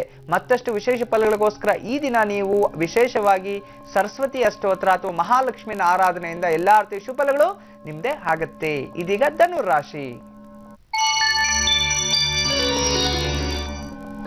ಧನುರಾಶಿ ಹೆಣ್ಣು ಮಕ್ಕಳಿಗೆ ಈ ದಿನ ತುಂಬಾ ಚೆನ್ನಾಗಿರುತ್ತೆ. ತೀರ್ಥಯಾತ್ರೆ ದರ್ಶನ ಅಂತ ಹೇಳ್ತಿದೆ, ದೇವಸ್ಥಾನಕ್ಕೆ ಹೋಗಿ ಬರುವಂಥದ್ದು ಅಥವಾ ಮನೆಯಲ್ಲಿ ಪೂಜಾ ಭಾವನೆ ನೋಡುವಂಥದ್ದು, ಹಿರಿಯ ಅಧಿಕಾರಿಗಳನ್ನ, ಹಿರಿಯ ವ್ಯಕ್ತಿಗಳನ್ನ, ಮತ್ತೆ ನಿಮ್ಮ ಕುಟುಂಬದ ಹಿರಿಯರನ್ನ ನೀವು ಸ್ಮರಣೆ ಮಾಡುವಂಥ ದಿನ. ಅಥವಾ ಅವ್ರು ಸಿಗ್ತಾರೆ, ಮಾತಾಡ್ತಾರೆ, ಮನೆಗೆ ಬರ್ತಾರೆ. ನಿಮ್ಮ ಕುಟುಂಬದಲ್ಲಿ ಯಾವ್ದಾದ್ರು ಸಮಸ್ಯೆ ಇದ್ರೆ ಅದನ್ನ ಬಗೆಹರಿಸಕ್ಕೆ ಯಾರೊಬ್ರು ಬರ್ತಾರೆ, ಅವರೇ ನಿಮ್ಮ ಮನೆಗೆ ದೇವರು, ನಿಮ್ಮ ಪಾಲಿಗೆ ಅನ್ಕೊಳ್ಳಿ. ಮಾಧ್ಯಾಹ್ನದ ಮೇಲೆ ಎಲ್ಲವೂ ಸುಸೂತ್ರವಾಗಿ ನಡೀತೆ, ಯಾವುದು ಚಿಂತೆ ಮಾಡ್ಕೋಬೇಡಿ. ಇನ್ನ ಸ್ವಂತ ಉದ್ಯಮಸ್ಥರಿಗೆ ರಾಜ ಸನ್ಮಾನ ಲಭಿಸುತ್ತದೆ. ನೋಡಿ, ಈ ದಿನ ಒಳ್ಳೆ ಕೆಲಸಗಳನ್ನ ಮಾಡಿ ಕೀರ್ತಿಯನ್ನ ಪಡಿತೀರಿ. ಇನ್ನ ಉದ್ಯೋಗಸ್ಥರಿಗಂತೂ ಹಿರಿಯರಿಂದ ಗೌರವ ಪ್ರಾಪ್ತಿ ಆಗುವಂಥದ್ದು, ಹೆಗ್ಗಳಿಕೆ, ಹೊಗಳಿಸ್ಕೊಳ್ಳುವಂಥದ್ದು ಬೇರೆಯವ್ರ ಹತ್ರ ತುಂಬಾ ಚೆನ್ನಾಗಿದೆ. ಇನ್ನು ಸರ್ಕಾರಿ ಉದ್ಯೋಗಸ್ಥರಿಗೆ ಮನೆಯಲ್ಲಿರ್ತಕ್ಕಂಥ ಕುಟುಂಬದವರ ಬಗ್ಗೆ ಸ್ವಲ್ಪ ಚಿಂತಿಸ್ತಿರ್ತೀರಿ. ಆಸ್ತಿ ವಿಚಾರಗಳಲ್ಲಿ ವಾದ ವಿವಾದ, ಅಣ್ಣ ತಮ್ಮಂದ್ರಲ್ಲಿ ಜಗಳ ಬರ್ಬೋದು, ಜಾಗೃತಿ ವಹಿಸಿ. ಇನ್ನು ವಯಸ್ಸಾಗಿರ್ತಕ್ಕಂಥ ವಯೋವೃದ್ಧರಿಗೆ ಇದನ್ನ ಮಟ್ಟಿಗೆ ಸ್ವಲ್ಪ ದಿಢೀರ್ ಪ್ರಯಾಣ ಆಗುವಂತ ಒಂದು ಸಂಭವಗಳಿರುತ್ತೆ. ಅದರಿಂದ ಪೂರ್ವಭಾವಿ ಸಿದ್ಧತೆಗಳೇನಿದ್ರು ರೆಡಿ ಮಾಡ್ಕೊಳ್ಳಿ. ಇನ್ನ ಮಕ್ಕಳ ವಿಚಾರದಲ್ಲಂತೂ ಜ್ಞಾನ ಸಿದ್ಧಿ ಮಂತ್ರ ಸಿದ್ಧಿ ಅಂತ ಹೇಳ್ತಿದೆ. ಇದನ್ನ ನೀವೇನೇ ಕೆಲಸ ಮಾಡಲಿ ಸಕ್ಸಸ್ ಆಗುತ್ತೆ, ಆದ್ರೆ ಒಳ್ಳೆದನ್ನೇ ಮಾಡಿ. ಯಾರಿಗೂ ಕೆಟ್ಟದ್ ಬಯಸ್ಬೇಡಿ, ಕೆಟ್ಟದ್ ಮಾಡಕ್ ಹೋಗ್ಬೇಡಿ. ಇನ್ನ ಎಲ್ಲಾ ಅರ್ಥೀಯ ಶುಭಫಲಗಳಿಗೋಸ್ಕರ ನೀವು ಮಾಡ್ಬೇಕಾಗಿರ್ತಕ್ಕಂಥದ್ದು ವಿಶೇಷವಾಗಿ ವಿಷ್ಣುವಿನ ಆರಾಧನೆ. ಎಲ್ಲಾದ್ರೂ ಮಹಾವಿಷ್ಣು ದೇವಸ್ಥಾನಕ್ಕೆ ಹೋಗಿ ಒಂದು ನಮಸ್ಕಾರವನ್ನ ಹಾಕೊಂಡ್ ಬನ್ನಿ. ಅಲ್ಲಿ ಒಂದು ತುಳಸಿ ತೀರ್ಥವನ್ನ ಸ್ವೀಕಾರ ಮಾಡಿ. ನಿಜವಾಗ್ಲೂ ಎಲ್ಲಾ ಅರ್ಥೀಯ ಶುಭಫಲಗಳು ನಿಮ್ದೇ ಆಗತ್ತೆ. ಇದೀಗ ಮಕರ ರಾಶಿ. ಮಕರ ರಾಶಿಯ ಹೆಣ್ಣು ಮಕ್ಕಳಿಗೆ ಈ ದಿನ ವಿಶೇಷ ಲಾಭದ ದಿನ ಆಗಿರುತ್ತೆ ನೋಡಿ. ಯೋಗ ಸಿದ್ಧಿ, ಮಂತ್ರ ಸಿದ್ಧಿ, ನೀವೇನೇ ಕೆಲಸ ಮಾಡಿದ್ರು ಈ ದಿನ ದಿಗ್ವಿಜಯ, ನಿಮ್ಮದೇ ವಿಜಯ ಆಗಿರುತ್ತೆ. ಆದ್ರೆ ಸ್ವಲ್ಪ ಸಾಯಂಕಾಲ ವೇಳೆಗೆ ಅಪಮಾನ ಆಗಬಹುದು. ಯಾರೋ ನಿಮ್ಮ ಸ್ನೇಹಿತರಾಗ್ಲಿ, ನೀವು ನಂಬಿರುವಂತ ವ್ಯಕ್ತಿಗಳು ನಿಮ್ಮ ಮೇಲೆ ಅಪಮಾನ, ಅಪವಾದಗಳನ್ನ ಒದಿಸ್ತಾ ಇದ್ದೇನೆ. ಸ್ವಲ್ಪ ಜಾಗ್ರತೆ ವಹಿಸಬೇಕು. ಇನ್ನ ಈ ಸ್ವಯಂ ಉದ್ಯೋಗಸ್ಥರಿಗಂತೂ ಉದ್ಯೋಗದಲ್ಲಿ ಪ್ರಗತಿ ಆಗುವಂಥದ್ದು, ಧರ್ಮ ಕಾರ್ಯಗಳಲ್ಲಿ ಆಸಕ್ತಿ ಹೆಚ್ಚಾಗುವಂಥದ್ದು, ದಾನ ಧರ್ಮ ಮಾಡಿ ಖಂಡಿತ ಒಳ್ಳೇದಾಗತ್ತೆ. ಇನ್ನ ಈ ಸ್ವಂತ ಉದ್ಯೋಗಸ್ಥರು ಮಾಡಿದವರು, ಕಾರ್ಪೊರೇಟ್ ಆಫೀಸಲ್ಲಿ ಇಲ್ಲಿ ಕೆಲಸ ಮಾಡತಕ್ಕಂಥವ್ರಿಗೆ ಇದನ್ನ ಬಂಧುಗಳ ಕ್ಷೇಮ, ಬಂಧುಗಳಿಂದ ಮಿತ್ರರಿಂದ ಸ್ವಲ್ಪ ಸಪೋರ್ಟ್ ಸಿಗುತ್ತೆ. ಯಾವ್ದಾದ್ರು ಹಳೆ ಕೆಲಸಗಳು ಯಾವ್ದಾದ್ರು ಪೆಂಡಿಂಗ್ ಇದ್ರೆ ಅದು ನಿವಾರಣೆ ಆಗುತ್ತೆ, ಚಿಂತೆ ಮಾಡಬೇಡಿ. ಇನ್ನ ಸರ್ಕಾರಿ ಉದ್ಯೋಗಸ್ಥರಲ್ಲಿ ಉದ್ಯೋಗದಲ್ಲಿ ಪ್ರಗತಿ, ಟ್ರಾನ್ಸ್ಫರ್ ಆಗುವಂಥದ್ದು, ದೂರದ ಕ್ಷೇತ್ರಗಳು ಹೋಗುವಂಥದ್ದು ಇಂಥದ್ದೆಲ್ಲ ಇರುತ್ತೆ. ಆದ್ರೆ ನಿಮ್ಗೆ ಎಲ್ಲಿ ಪ್ಲೇಸ್ಮೆಂಟ್ ಬೇಕೋ ಅಲ್ಲೇ ಸಿಗುವಂಥದ್ದು ಪ್ರಯತ್ನ ಮಾಡಿ. ನಿಜವಾಗ್ಲೂ ಒಳ್ಳೆ ದಿನನೇ ಆಗಿದೆ ಈ ದಿನ, ನಿಮ್ಗೆ ಅದೃಷ್ಟ ದಿನನೇ. ಮತ್ತೆ ಇನ್ನ ವಯಸ್ಸಾಗಿರ್ತಕ್ಕಂಥ ವಯೋವೃದ್ಧರಲ್ಲಿ ಈ ದಿನ ಉತ್ತಮವಾದ ದಿನ ಆಗಿರುತ್ತೆ. ಮನಸ್ಸಿಗೆ ನೆಮ್ಮದಿ ಇರುತ್ತೆ, ಕುಟುಂಬದವರಿಂದ ನೆಮ್ಮದಿ ಸಿಗುವಂಥದ್ದು ತುಂಬಾ ಚೆನ್ನಾಗಿದೆ. ಮಕ್ಕಳ ವಿಚಾರದಲ್ಲಿ ಇಷ್ಟ ವಸ್ತು ಕಳವು ಅಂತ ಹೇಳ್ತಿದೆ ನೋಡಿ. ಮಕ್ಕಳಲ್ಲಿ ಈ ದಿನ ಸ್ವಲ್ಪ ಮಟ್ಟಿಗೆ ಮನಸ್ಸಿಗೆ ಅಶಾಂತಿ ಆಗುವಂಥದ್ದು, ಏನಾದ್ರೂ ಮರ್ತು ಬಿಟ್ಟು ಬಂದ್ಬಿಡುವಂಥದ್ದು, ಅದು ಬೇರೆಯವ್ರನ್ನ ಎತ್ಕೊಂಡು ಹೋಗುವಂಥದ್ದು ಇಂಥದ್ದೆಲ್ಲ ಇರುತ್ತೆ. ಸ್ವಲ್ಪ ಜಾಗ್ರತೆ ವಹಿಸಿ. ಮತ್ತಷ್ಟು ಶುಭಫಲಗಳಿಗೋಸ್ಕರ ಈ ದಿನ ನೀವು ಆರಾಧನೆ ಮಾಡಬೇಕು, ಶಿವನ ಆರಾಧನೆ. ಶಿವನ ಅಷ್ಟತ್ರ ಓದ್ಕೊಂಡ್ಬಿಡಿ, ಎಲ್ಲಾ ಅರ್ಥದ ಶುಭಫಲಗಳು ನಿಮ್ದೇ ಆಗತ್ತೆ. ಇದೀಗ ಕುಂಭರಾಶಿ. ಕುಂಭರಾಶಿ ಹೆಣ್ಣು ಮಕ್ಕಳಿಗಿನ್ನ ಕೋಪ ಜಾಸ್ತಿ ಇರುತ್ತೆ. ಗಂಡ ಹೆಂಡರಲ್ಲಿ ಸ್ವಲ್ಪ ಜಗಳಗಳಾಗುವಂಥದ್ದು, ಬಂಧು ನಾಶ ಅಂತ ಹೇಳ್ತಿದೆ. ಕೋಪದಲ್ಲಿ ಯಾರ ಜೊತೆನೂ ಮಾತಾಡಕ್ ಹೋಗ್ಬೇಡಿ, ಅದಕ್ಕೆ ಸ್ವಲ್ಪ ಎಚ್ಚರಿಕೆ ವಹಿಸಬೇಕು. ಇನ್ನ ಸ್ವಯಂ ಉದ್ಯೋಗಸ್ಥರಿಗೆ ಜೀವನದಲ್ಲಿ ಅಧಿಕ ಭಯ ಉಂಟಾಗುವಂಥದ್ದಿನ, ನಾನು ಇಲ್ಲೇ ಇದ್ಬಿಡ್ತೀನ, ಜೀವನದಲ್ಲಿ ಅಭಿವೃದ್ಧಿ ಆಗ್ತೀನ, ನನ್ನ ಕಾನ್ಫಿಡೆನ್ಸ್ ನಾನು ಕಳ್ಕೊಂತಾ ಇದ್ನಲ್ಲ ಅಂತ ಹೇಳಿ ಇದನ್ನ ಸ್ವಲ್ಪ ಮಟ್ಟಿಗೆ ಭಯ ಪಡುವಂಥದ್ದು. ಆದ್ರೆ ಮಾಧ್ಯಾಹ್ನದ ಮೇಲೆ ಯಾವ್ದಾದ್ರು ಒಂದು ದಾರಿ ಸಿಗುತ್ತೆ, ಚಿಂತೆ ಮಾಡಬೇಡಿ. ಮತ್ತೆ ಈ ಉದ್ಯೋಗಸ್ಥರಿಗಂತೂ ಕಾರ್ಪೊರೇಟ್ ಅಲ್ಲಿ ಕಂಪ್ನಿ ಶತ್ರುಗಳ ಪೀಡೆ, ಶತ್ರುಗಳಿದ್ದಾರೆ ನಿಮ್ ಜೊತೆ. ಶತ್ರುಗಳಿಂದ ಮನಸ್ಸಿಗೆ ಹಾನಿ ಆಗುವಂಥದ್ದು, ಜಾಗ್ರತೆ ವಹಿಸಬೇಕು. ಮತ್ತೆ ಈ ಒಂದು ಸರ್ಕಾರಿ ಉದ್ಯೋಗಸ್ಥರಿಗೆ ಧನ ಪ್ರಾಪ್ತಿ ಅಂತ ಹೇಳ್ತಿದೆ ನೋಡಿ. ಧನ ಪ್ರಾಪ್ತಿ ಅಂತಿದೆ, ಉಪಯೋಗ ಮಾಡ್ಕೊಳ್ಳಿ, ಒಳ್ಳೇದೇ ಆಗುವಂಥದ್ದು.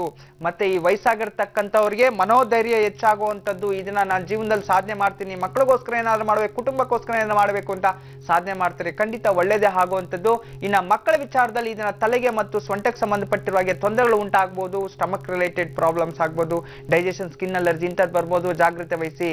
ಎಲ್ಲಾ ಅರ್ಥೀಯ ಶುಭಫಲಗಳಿಗೋಸ್ಕರ ಯಾವುದು ನಮ್ಗೆ ತೊಂದರೆ ಬರಬಾರ್ದು ಅನ್ನೋದ್ರೆ ಸುಬ್ರಹ್ಮಣ್ಯ ಸ್ವಾಮಿ ಆರಾಧನೆ ಮಾಡಿ, ಖಂಡಿತ ಎಲ್ಲ ಅರ್ಥೀಯ ಶುಭಫಲಗಳು ನಿಮ್ದೇ ಆಗತ್ತೆ. ಸ್ವಾಗತ ತಮ್ಮೆಲ್ಲರಿಗೂ. ಈಗ ಕನ್ಯಾ ರಾಶಿಯವರ ಬಗ್ಗೆ ಸಾಕಷ್ಟು ಮಾಹಿತಿಯನ್ನ ಇದುವರೆಗೂ ಗುರುಜಿಯಿಂದ ಕೇಳ್ತಿಳಿದ್ವಿ. ಮೀನ ರಾಶಿಯವರಿಗೆ ಈ ದಿನ ಹೇಗಿದೆ, ಇನ್ನ ಈ ದಿನಕ್ಕೆ ಸಂಬಂಧಪಟ್ಟಂತ ವಿಶೇಷ ಟಿಪ್ಸ್ ಏನು ಗುರುಜಿ ಅವರಿಂದ ಕೇಳ್ತಿಳಿಯೋಣ. ಗುರುಜಿ, ಕೊನೆಯದಾಗಿ ದ್ವಾದಶ ರಾಶಿಗಳಲ್ಲಿ ಮೀನ ರಾಶಿ. ಮೀನ ರಾಶಿಯವರಿಗೆ ಈ ದಿನ ವಿಶೇಷವಾಗಿ ಹೆಣ್ಣು ಮಕ್ಕಳಿಗೆ ಎಲ್ಲ ಕೆಲಸ ಕಾರ್ಯಗಳಲ್ಲಿ ಸಿದ್ಧಿಯಾಗುವಂಥದ್ದು. ಸ್ತ್ರೀಯರಿಗಾಗಲಿ ಅಥವಾ ಸಣ್ಣ ಮಕ್ಕಳಿಗಾಗಲಿ, ವಯೋವೃದ್ಧರಾಗಲಿ, ಸ್ತ್ರೀಯರಿಗೆ ಎಲ್ಲ ಕೆಲಸ ಕಾರ್ಯಗಳಲ್ಲಿ ಸಿದ್ಧಿ. ಏನೇ ಕೆಲಸ ಮಾಡಿ ದಿಗ್ವಿಜಯ ನಿಮ್ಮದೇ ಆಗಿರುತ್ತೆ. ಮನಸ್ಸಿಗೆ ನೆಮ್ಮದಿ ಸಿಗುವಂಥದ್ದು, ಕುಟುಂಬದಲ್ಲಿ ನೆಮ್ಮದಿ ಸಿಗುವಂಥದ್ದು ತುಂಬ ಚೆನ್ನಾಗಿದೆ. ಇನ್ನು ಉದ್ಯಮಸ್ಥರಲ್ಲಿ ವ್ಯಾಪಾರದಲ್ಲಿ ವೃದ್ಧಿಯಾಗುವಂಥದ್ದು, ಆರ್ಥಿಕತೆಯಲ್ಲಿ ಪ್ರಗತಿ ಉಂಟಾಗುವಂಥದ್ದು, ಸಾಲದಿಂದ ಮುಕ್ತಿ ಪಡೆಯುವಂಥದ್ದು ತುಂಬ ಚೆನ್ನಾಗಿದೆ. ಇನ್ನು ಉದ್ಯೋಗಸ್ಥರು ಸ್ವಲ್ಪ ಚಂಚಲ ಸ್ವಭಾವ, ಇದನ್ನ ಮಾಡಬೇಕೋ ಬೇಡವೋ, ಮಾಡಿದ್ರೆ ಏನಾಗುತ್ತೋ, ಮಾಡದೆ ಹೋದ್ರೆ ಏನಾಗುತ್ತೋ, ಫೋನ್ ಮಾಡ್ಲಾ ಬೇಡವಾ, ಫೋನ್ ಮಾಡಿದ್ರೆ ಏನಾದ್ರು ತಪ್ಪು ತಿಳ್ಕೊಂತಾರ, ಡಿಸ್ಟರ್ಬ್ ಮಾಡ್ಲಾ ಬೇಡವಾ ಅಂತೇಳಿ ಈ ದಿನ ಈ ರೂಪದಲ್ಲಿ ನೀವು ಚರ್ಚೆಗೆ ಸಿಕ್ಕಾಕೊಳ್ಳುವಂಥದ್ದು. ಒಳ್ಳೇದಾಗಿದ್ರೆ ಖಂಡಿತವಾಗ್ಲೂ ರಿಕ್ವೆಸ್ಟ್ ಮಾಡಿ, ತಪ್ಪೇನಿಲ್ಲ. ಇನ್ನ ಈ ಸರ್ಕಾರಿ ಉದ್ಯೋಗಸ್ಥರಿಗೆ ಉದ್ಯೋಗದಲ್ಲಿ ಸ್ವಲ್ಪ ಜಡತ್ವ ಜಾಸ್ತಿ, ಮಂದತ್ವ ಜಾಸ್ತಿ. ಯಾವುದೇ ಮಧ್ಯಾಹ್ನ ತನಕ ಸ್ವಲ್ಪ ಈ ಸೋಂಬೇರಿತನದಲ್ಲಿ ಇರ್ತಾರೆ. ಮಧ್ಯಾಹ್ನದ ಮೇಲೆ ಚಟುವಟಿಕೆಗಳೆಲ್ಲವೂ ಸುಸೂತ್ರವಾಗಿ ನಡೆಯುತ್ತೆ. ಮತ್ತೆ ಕೋರ್ಟು ಕಚೇರಿಗಳಲ್ಲಿ ಜಯ ಸಿಗುವಂಥದ್ದು ನಿಮ್ಮ ಕಡೆನೇ ಆಗುವಂಥದ್ದು ತುಂಬ ಚೆನ್ನಾಗಿದೆ.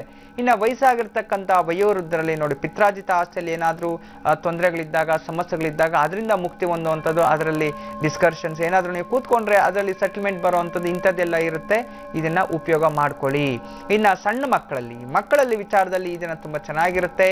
ಮಕ್ಕಳಿಗೆ ಈ ದಿನ ಸ್ವಲ್ಪ ನೆಗೆಟಿವ್ ಥಾಟ್ಸ್ ಜಾಸ್ತಿ ಇರುತ್ತೆ. ಆದ್ರಿಂದ ಯಾವಾಗಲೂ ಅಷ್ಟೇ ನಾವು ಒಳ್ಳೆಯದನ್ನೇ ಯೋಚನೆ ಮಾಡಬೇಕು, ಒಳ್ಳೆಯದನ್ನೇ ಕೇಳಬೇಕು, ಒಳ್ಳೆಯದನ್ನ ಮಾತಾಡಬೇಕು, ಒಳ್ಳೆಯದನ್ನೇ ನೋಡಬೇಕು.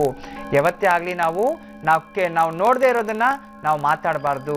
ನಾವು ನೋಡಿ ಅದನ್ನ ಕೇಳಿ ನಾವು ಸಂಕ್ಷಿಪ್ತವಾಗಿ ತಿಳ್ಕೊಂಡು ಬೇರೆಯವ್ರ ಬಗ್ಗೆ ಮಾತಾಡಬೇಕು. ಈ ರೀತಿ ಸುಮ್ಮನೆ ಮಾತುಕತೆ ಮಾಡಿಕೊಂಡು ನಿಮ್ಮ ಜೀವನದಲ್ಲಿ ಕೆಟ್ಟ ಹೆಸರು ನೀವೇ ಅನ್ಸ್ಕೋಬೇಡಿ. ಮಕ್ಕಳಿಗೆಲ್ಲ ಹೇಳ್ತಿದ್ದೀನಿ, ಯಾವತ್ತು ಸುಳ್ಳು ಹೇಳಬಾರ್ದು. ಸುಳ್ಳು ಹೇಳಿದ್ರೆ ವಿದ್ಯಾಹೀನತೆ ಆಗತ್ತೆ. ಅದನ್ನ ಸ್ವಲ್ಪ ಎಚ್ಚರಿಕೆ ವಹಿಸಿ. ಈ ದಿನ ನೀವು ಎಲ್ಲಾ ರೀತಿಯ ಶುಭಫಲಗಳು ಈ ರಾಶಿಯವರು ಪಡಿಬೇಕು, ಉತ್ತಮ ಸ್ಥಾನಕ್ಕೆ ಹೋಗ್ಬೇಕು ಅನ್ನೋದಾದ್ರೆ ನೀವು ಹನುಮನ ಅಷ್ಟೋತ್ರ ಓದ್ಕೊಳ್ಳಿ ಮತ್ತು ಜೊತೆಯಲ್ಲಿ ದುರ್ಗಾದೇವಿನ ಪ್ರಾರ್ಥನೆ ಮಾಡ್ಕೊಳ್ಳಿ. ಆಗ ಅಷ್ಟಮ ರಾಹು ಅಷ್ಟಮ ಶನಿ ದೋಷ ನಿವಾರಣೆ ಆಗುತ್ತೆ. ಎಲ್ಲಾ ರೀತಿಯ ಶುಭಫಲಗಳು ನಿಮ್ದೇ ಆಗುತ್ತೆ. ಕೆಲವರಿಗೆ ಶುಭ, ಕೆಲವರಿಗೆ ಅಶುಭ ಫಲಗಳು ಇದ್ದಿದ್ದೆ. ಆದ್ರೆ ನಾನು ಈ ದಿನ ಹೇಳಿರೋ ಪ್ರಕಾರ ನೀವೇನಾದ್ರೂ ಪರಿಹಾರಗಳು ಮಾಡ್ಕೊಂಡ್ರೆ ಎಲ್ಲರಿಗೂ ಶುಭವಾಗಿ ನಡೆಯುತ್ತೆ. ಇನ್ನ ಈ ದಿನದ ವಿಶೇಷತೆ ಏನಿದೆ ನೋಡಿ, ಅಶ್ವಿನಿ ಉಪರಿಭರಣಿ ಚಂದ್ರ ಮತ್ತು ಶುಕ್ರನ ಸಂಯೋಗದಲ್ಲಿ ಬುಧವಾರ ಬಂದಿರತಕ್ಕಂಥದ್ದು. ಈ ರೀತಿ ಇದ್ದಾಗ ಶುಕ್ರ ಮತ್ತು ಈ ಒಂದು ಬುಧನ ಅಧಿದೇವತೆ ಯಾರು? ಮಹಾವಿಷ್ಣು. ಮತ್ತೆ ಅದಕ್ಕೆ ಈ ಒಂದು ವಿಶೇಷವಾಗಿ ದುರ್ಗಾದೇವಿಯನ್ನು ಸಹ ಬುಧವಾರ ಆರಾಧನೆ ಮಾಡೋದ್ರಿಂದ ಮತ್ತಷ್ಟು ಶುಭಫಲ ಅಂತ ಹೇಳುತ್ತೆ.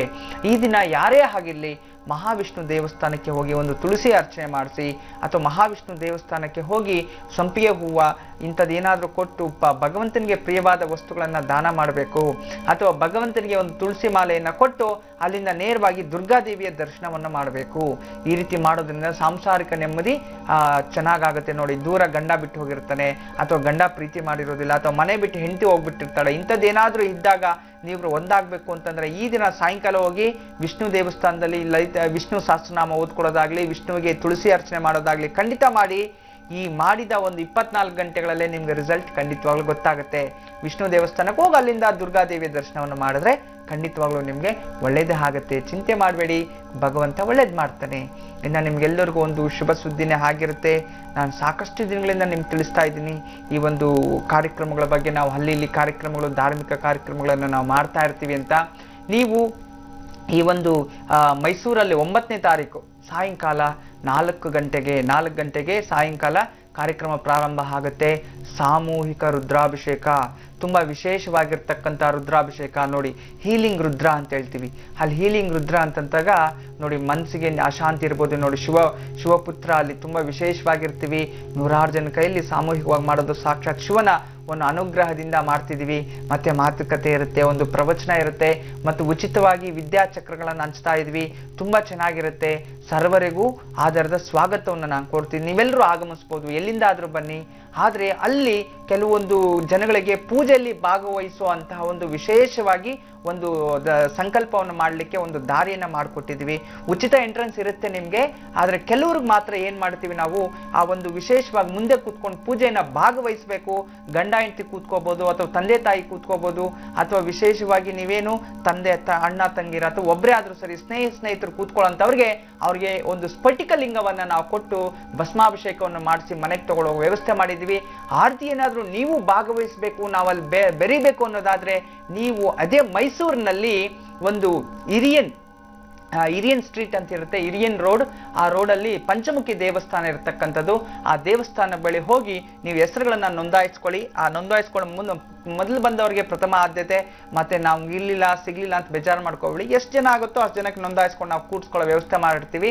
ಅದಾದ ನಂತರ ಅವ್ರ ಪೂಜೆ ಆದ ನಂತರ ಮತ್ತೆ ಎಲ್ಲರಿಗೂ ಹಿಂದೆ ನಾವು ಕೂತ್ಕೊಳ್ಳೋಕೆ ವ್ಯವಸ್ಥೆ ಮಾಡಿದ್ವಿ. ಸಾಕಷ್ಟು ಜನ ಭಾಗವಹಿಸಬಹುದು. ಆದ್ರೆ ಬರೋವರಿಗೆ ಒಂದು ಚಕ್ರವನ್ನ ಕೊಡುವಂತ ಜವಾಬ್ದಾರಿ ನಮ್ಮದಾಗಿರುತ್ತೆ. ಇಂಥ ಸದಾವಕಾಶವನ್ನ ತಾವೆಲ್ಲರೂ ಉಪಯೋಗ ಮಾಡ್ಕೊಳ್ಳಿ. ಮಾಹಿತಿ ಅದಕ್ಕಿಂತ ಮುಂಚೆ ನಾನು ಆಗ್ಲೇ ಅಡ್ರೆಸ್ ಹೇಳ್ತಿರ್ಬೇಕಾದ್ರೆ ಅದು ಇರುವಿನ್ ರಸ್ತೆ, ನೆನ್ಪಿಟ್ಕೊಳ್ಳಿ. ಇರುವಿನ್ ರಸ್ತೆ ಪಂಚಮುಖಿ ದೇವಸ್ಥಾನ. ಸ್ವಲ್ಪ ಕನ್ಫ್ಯೂಸ್ ಆಯ್ತು ರೋಡು ರಸ್ತೆ ಹೇಳೋದಕ್ಕೆ. ಅಲ್ಲಿ ಆ ಒಂದು ನಮ್ಮ ಸಂಸ್ಥಾನ ಈವೆಂಟ್ ಮ್ಯಾನೇಜ್ಮೆಂಟ್ ಮಾಡೋರು ಅಲ್ಲಿ ಕೂತಿರ್ತಾರೆ. ಅವ್ರ ಹತ್ರ ಹೋಗಿ ನಿಮ್ಮ ಹೆಸರುಗಳನ್ನ ನೋಂದಾಯಿಸ್ಕೋಬೇಕಾಗತ್ತೆ. ಮೊದಲೇ ಬಂದರೆ ಪ್ರಥಮ ಆದ್ಯತೆ. ಮತ್ತೆ ತಾವೆಲ್ಲರೂ ಒಂದು ಯೋಚನೆ ಮಾಡಬೇಕು. ನಾವು ನೇರವಾಗಿ ಬಂದು ಪೂಜೆಯಲ್ಲಿ ಭಾಗವಹಿಸ್ತೀವಿ ಅನ್ನೋದಾದ್ರೆ ಖಂಡಿತವಾಗ್ಲೂ ಆಗೋದಿಲ್ಲ. ಎಂಟ್ರೆನ್ಸ್ ಇರುತ್ತೆ. ಅಲ್ಲಿ ನಾವು ಗಂಡ ಹೆಂಡತಿ ಅಥವಾ ತಂದೆ ತಾಯಿ ಯಾರಾದ್ರೂ ಸರಿ ಇಬ್ಬರನ್ನ ಕೂರಿಸಿ ಅವ್ರ ಕೈಯಲ್ಲಿ ಒಂದು ಭಸ್ಮಾರ್ಚನೆಯನ್ನು ಮಾಡಿಸಿ ಅವ್ರಿಗೆ ಸ್ಫಟಿಕ ಲಿಂಗವನ್ನು ಅವ್ರಿಗೆ ನಾವು ಕೊಡಬೇಕಾಗತ್ತೆ.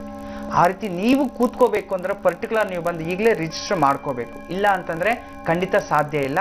ಆ ದಿನ ನೀವು ಎಷ್ಟೇ ಜನ ಉಚಿತವಾಗಿ ಬಂದು ನೀವು ಪೂಜೆಯಲ್ಲಿ ಕೂತ್ಕೊಂಡು ವೀಕ್ಷಣೆ ಮಾಡ್ಬೋದು, ನನ್ನ ಜೊತೆ ಮಾತುಕತೆ ಮಾಡ್ತೀನಿ, ಪ್ರವಚನ ಕೇಳ್ಬೋದು, ನಿಮಗೂ ಪ್ರಸಾದ ಎಲ್ಲ ವಿನಿಯೋಗ ಇರುತ್ತೆ. ಆದರೆ ಆ ಸಾಮೂಹಿಕ ಪೂಜೆಯಲ್ಲಿ ಪರ್ಟಿಕ್ಯುಲರ್ ಇಷ್ಟೇ ಜನ ಕೂರಿಸ್ಬೇಕು ಅಂತ ಇರುತ್ತಲ್ಲ, ಅದರಿಂದ ಅವ್ರಿಗೆ ಪ್ರಪ್ರಥಮವಾಗಿ ಯಾರು ಬರ್ತಾರೋ ಅವ್ರಿಗೆ ಆದ್ಯತೆ ಇರುತ್ತೆ. ಆ ದಿನ ಬಂದು ನೇರವಾಗಿ ಪೂಜೆಯಲ್ಲಿ ಭಾಗವಹಿಸಿ, ತೊಂದರೆ ಇಲ್ಲ. ಇದನ್ನ ನೀವು ಸಂಕ್ಷಿಪ್ತವಾಗಿ ಅರ್ಥ ಮಾಡ್ಕೋಬೇಕು. ಮತ್ತೆ ಗಡಿಬಿಡಿ ಮಾಡ್ಕೋಬೇಡಿ. ನಾವು ನೇರವಾಗಿ ಗುರುಗಳು ಹೇಳಿದ್ದಾರೆ ಮಾಧ್ಯಮದಲ್ಲಿ ನಾವು ಬಂದು ಪೂಜೆಯಲ್ಲಿ ಭಾಗವಹಿಸ್ಬಿಟ್ಬಿಡ್ತೀವಿ, ಅಲ್ಲಿ ನಮ್ಗೆ ಇನ್ನು ಸ್ಫಟಿಕಲಿಂಗ ಅದೆಲ್ಲ ನೀವು ನೆನ್ಪಿಟ್ಕೋಬೇಡಿ. ನಾನು ಕರಿತಾ ಇದ್ದೀನಿ, ನೀವೆಲ್ಲರೂ ಆಗಮಿಸಿ. ನಿಮ್ಗೆಲ್ರಿಗೂ ವಿದ್ಯಾಚಕ್ರ ಇರುತ್ತೆ, ನೀವೆಲ್ಲರೂ ವೀಕ್ಷಣೆ ಮಾಡ್ಬೋದು, ಪೂಜೆಯಲ್ಲಿ ನೋಡ್ಬೋದು, ನಿಮ್ಗೆ ಪ್ರಸಾದ ಭಸ್ಮ ಎಲ್ಲವೂ ಸಿಗುತ್ತೆ. ಆದ್ರೆ ನಿಮ್ಮ ಕೈಯಿಂದ ಪೂಜೆ ಮಾಡ್ಸಕ್ ಸಾಧ್ಯ ಇಲ್ಲ. ಕೆಲವೇ ಜನಗಳನ್ನು ಮಾತ್ರ ನಾವು ಆಯ್ಕೆ ಮಾಡ್ಕೊಳ್ತಿದ್ವಿ. ಅವ್ರು ಯಾರು ಅನ್ನೋದಾದ್ರೆ ನೀವು ಬಂದು ಮೊದಲೇ ನೀವು ರಿಜಿಸ್ಟರ್ ಮಾಡ್ಕೊಳ್ಳಿರೋರು ಮಾತ್ರ ಈ ಅವಕಾಶ ಇರುತ್ತೆ. ಇನ್ನ ಆ ಪೂಜೆಯ ಒಂದು ವಿಶೇಷತೆ ಏನಪ್ಪಾ ಅಂತಂದ್ರೆ, ನಮಗ್ ಗೊತ್ತಲ್ವಾ, ಭೋಗ ಜೀವನಕ್ಕೆ ಯಾರ ಅಧಿಪತಿ? ಶಿವ, ಈಶ್ವರ. ಭೋಗ ಜೀವನ ಅಂದ್ರೆ ಏನು? ವಿಷ್ಣು ಮೋಕ್ಷಕಾರಕ. ಕೊನೆಯಲ್ಲಿ ನಾವು ಮೋಕ್ಷ ಸಿಗ್ಬೇಕು, ಪರಮಾತ್ಮನ ಐಕ್ಯ ಆಗ್ಬೇಕು, ಇನ್ನು ನಮ್ಗೆ ಯಾವುದು ತೊಂದರೆ ಇಲ್ಲ ಜೀವನದಲ್ಲಿ, ಇನ್ನು ನಂಗೆ ಪುನರ್ಜನ್ಮ ಬರಬಾರ್ದು ಅಂತ ಹೇಳಿ ಮೋಕ್ಷಕಾರಕ ಮಹಾವಿಷ್ಣು. ಅದಕ್ಕಾದ್ರೆ ಬದುಕಿರೋ ಅಷ್ಟು ದಿನ ನಮ್ಗೆ ಬೇಕಲ್ಲ ಭೋಗ ಜೀವನ. ಹೆಂಡತಿ ಬೇಕು, ಮಕ್ಕಳು ಬೇಕು, ಹಣ ಬೇಕು, ಆಸ್ತಿ ಬೇಕು, ಸಂಪತ್ತು ಬೇಕು. ಆ ಒಂದು ಭೋಗ ಜೀವನ ಒಂದು ನಾವು ಸಂಕಲ್ಪ ಮಾಡಬೇಕು. ಭೋಗ ಜೀವನದಲ್ಲಿ ನೀವೆಲ್ಲರೂ ಆಗಮಿಸಿ, ನಾನು ಸಂಕಲ್ಪ ಹೇಳ್ಕೊಡ್ತೀನಿ ನಿಮಗೆ. ಸಂಕಲ್ಪ ಯಾವ ರೀತಿ ಮಾಡಬೇಕು ಭೋಗ ಜೀವನದಲ್ಲಿ ನೀವು ಈ ಪೂಜೆಯಲ್ಲಿ ಭಾಗವಹಿಸಿ ನಾನು ಹೇಳ್ಕೊಡ್ತೀನಿ ನಿಮಗೆ ಸಂಕಲ್ಪವನ್ನ. ನಮ್ಮ ಜೀವನದಲ್ಲಿ ಯಾವ ಕಷ್ಟಗಳು ಬರಬಾರ್ದಷ್ಟೇ. ಭೋಗ ಜೀವನದಲ್ಲಿ ಹೆಂಡತಿ, ಮಕ್ಕಳು, ಸುಖ, ಸಂತೋಷ, ಎಲ್ಲವೂ ಐಶ್ವರ್ಯ ನಮಗೆ ಪ್ರಾಪ್ತಿ ಆಗಬೇಕು ಅಂತ ಭೋಗ ಜೀವನವನ್ನ ಕೊಡತಕ್ಕಂತಹ ಒಂದು ಮಹಾಶಿವನ ಒಂದು ಮಹಾರುದ್ರಾಭಿಷೇಕ, ಭಸ್ಮಾರ್ಚನೆ, ವಿಶೇಷವಾದ ಪೂಜೆಯನ್ನ ಮಾಡ್ತಿದ್ವಿ. ಸಾಕ್ಷಾತ್ ಶಿವನೇ ಧರೆಗಿಳಿದು ಬರಬೇಕು ಅಂತ ಶ್ರದ್ಧಾ ಭಕ್ತಿಯಿಂದ ನಾವೆಲ್ಲರೂ ಆ ಶಿವನನ್ನ ನಾಮಸ್ಮರಣೆ ಮಾಡೋಣ. ತಾವೆಲ್ಲರೂ ಆಗಮಿಸಿ. ಇನ್ನ ಈ ದಿನದ ವಿಶೇಷತೆ, ಕಾಳಸರ್ಪ ಯೋಗಗಳಲ್ಲಿ ಕೊನೆಯದಾದಂಥ ಕಾಳಸರ್ಪ ಯೋಗದ ಬಗ್ಗೆ ಮಾತಾಡ್ತಿದ್ವಿ. 12ನೇ ಮನೆಯಲ್ಲಿ ರಾಹು. 12ನೇ ಮನೆಯಲ್ಲಿ ರಾಹು ಇದ್ದಾಗ ಏನೇನಾಗತ್ತೆ? ಸಾಂಸಾರಿಕ ಜೀವನದಲ್ಲಿ ಯಾಕೆ ನೆಮ್ಮದಿ ತಪ್ತಿದ್ವಿ? ಅದಕ್ಕಿಂತ ಮುಂಚೆ ಕೆಲವೊಂದು ಮಾತುಗಳನ್ನ ಹೇಳ್ತೀನಿ. ಇದು ಸತ್ಯ ಸಂಗತಿಗಳು. ಪ್ರತಿಯೊಬ್ಬರು ಜೀವನದಲ್ಲಿ ಅರ್ಥ ಮಾಡ್ಕೋಬೇಕು.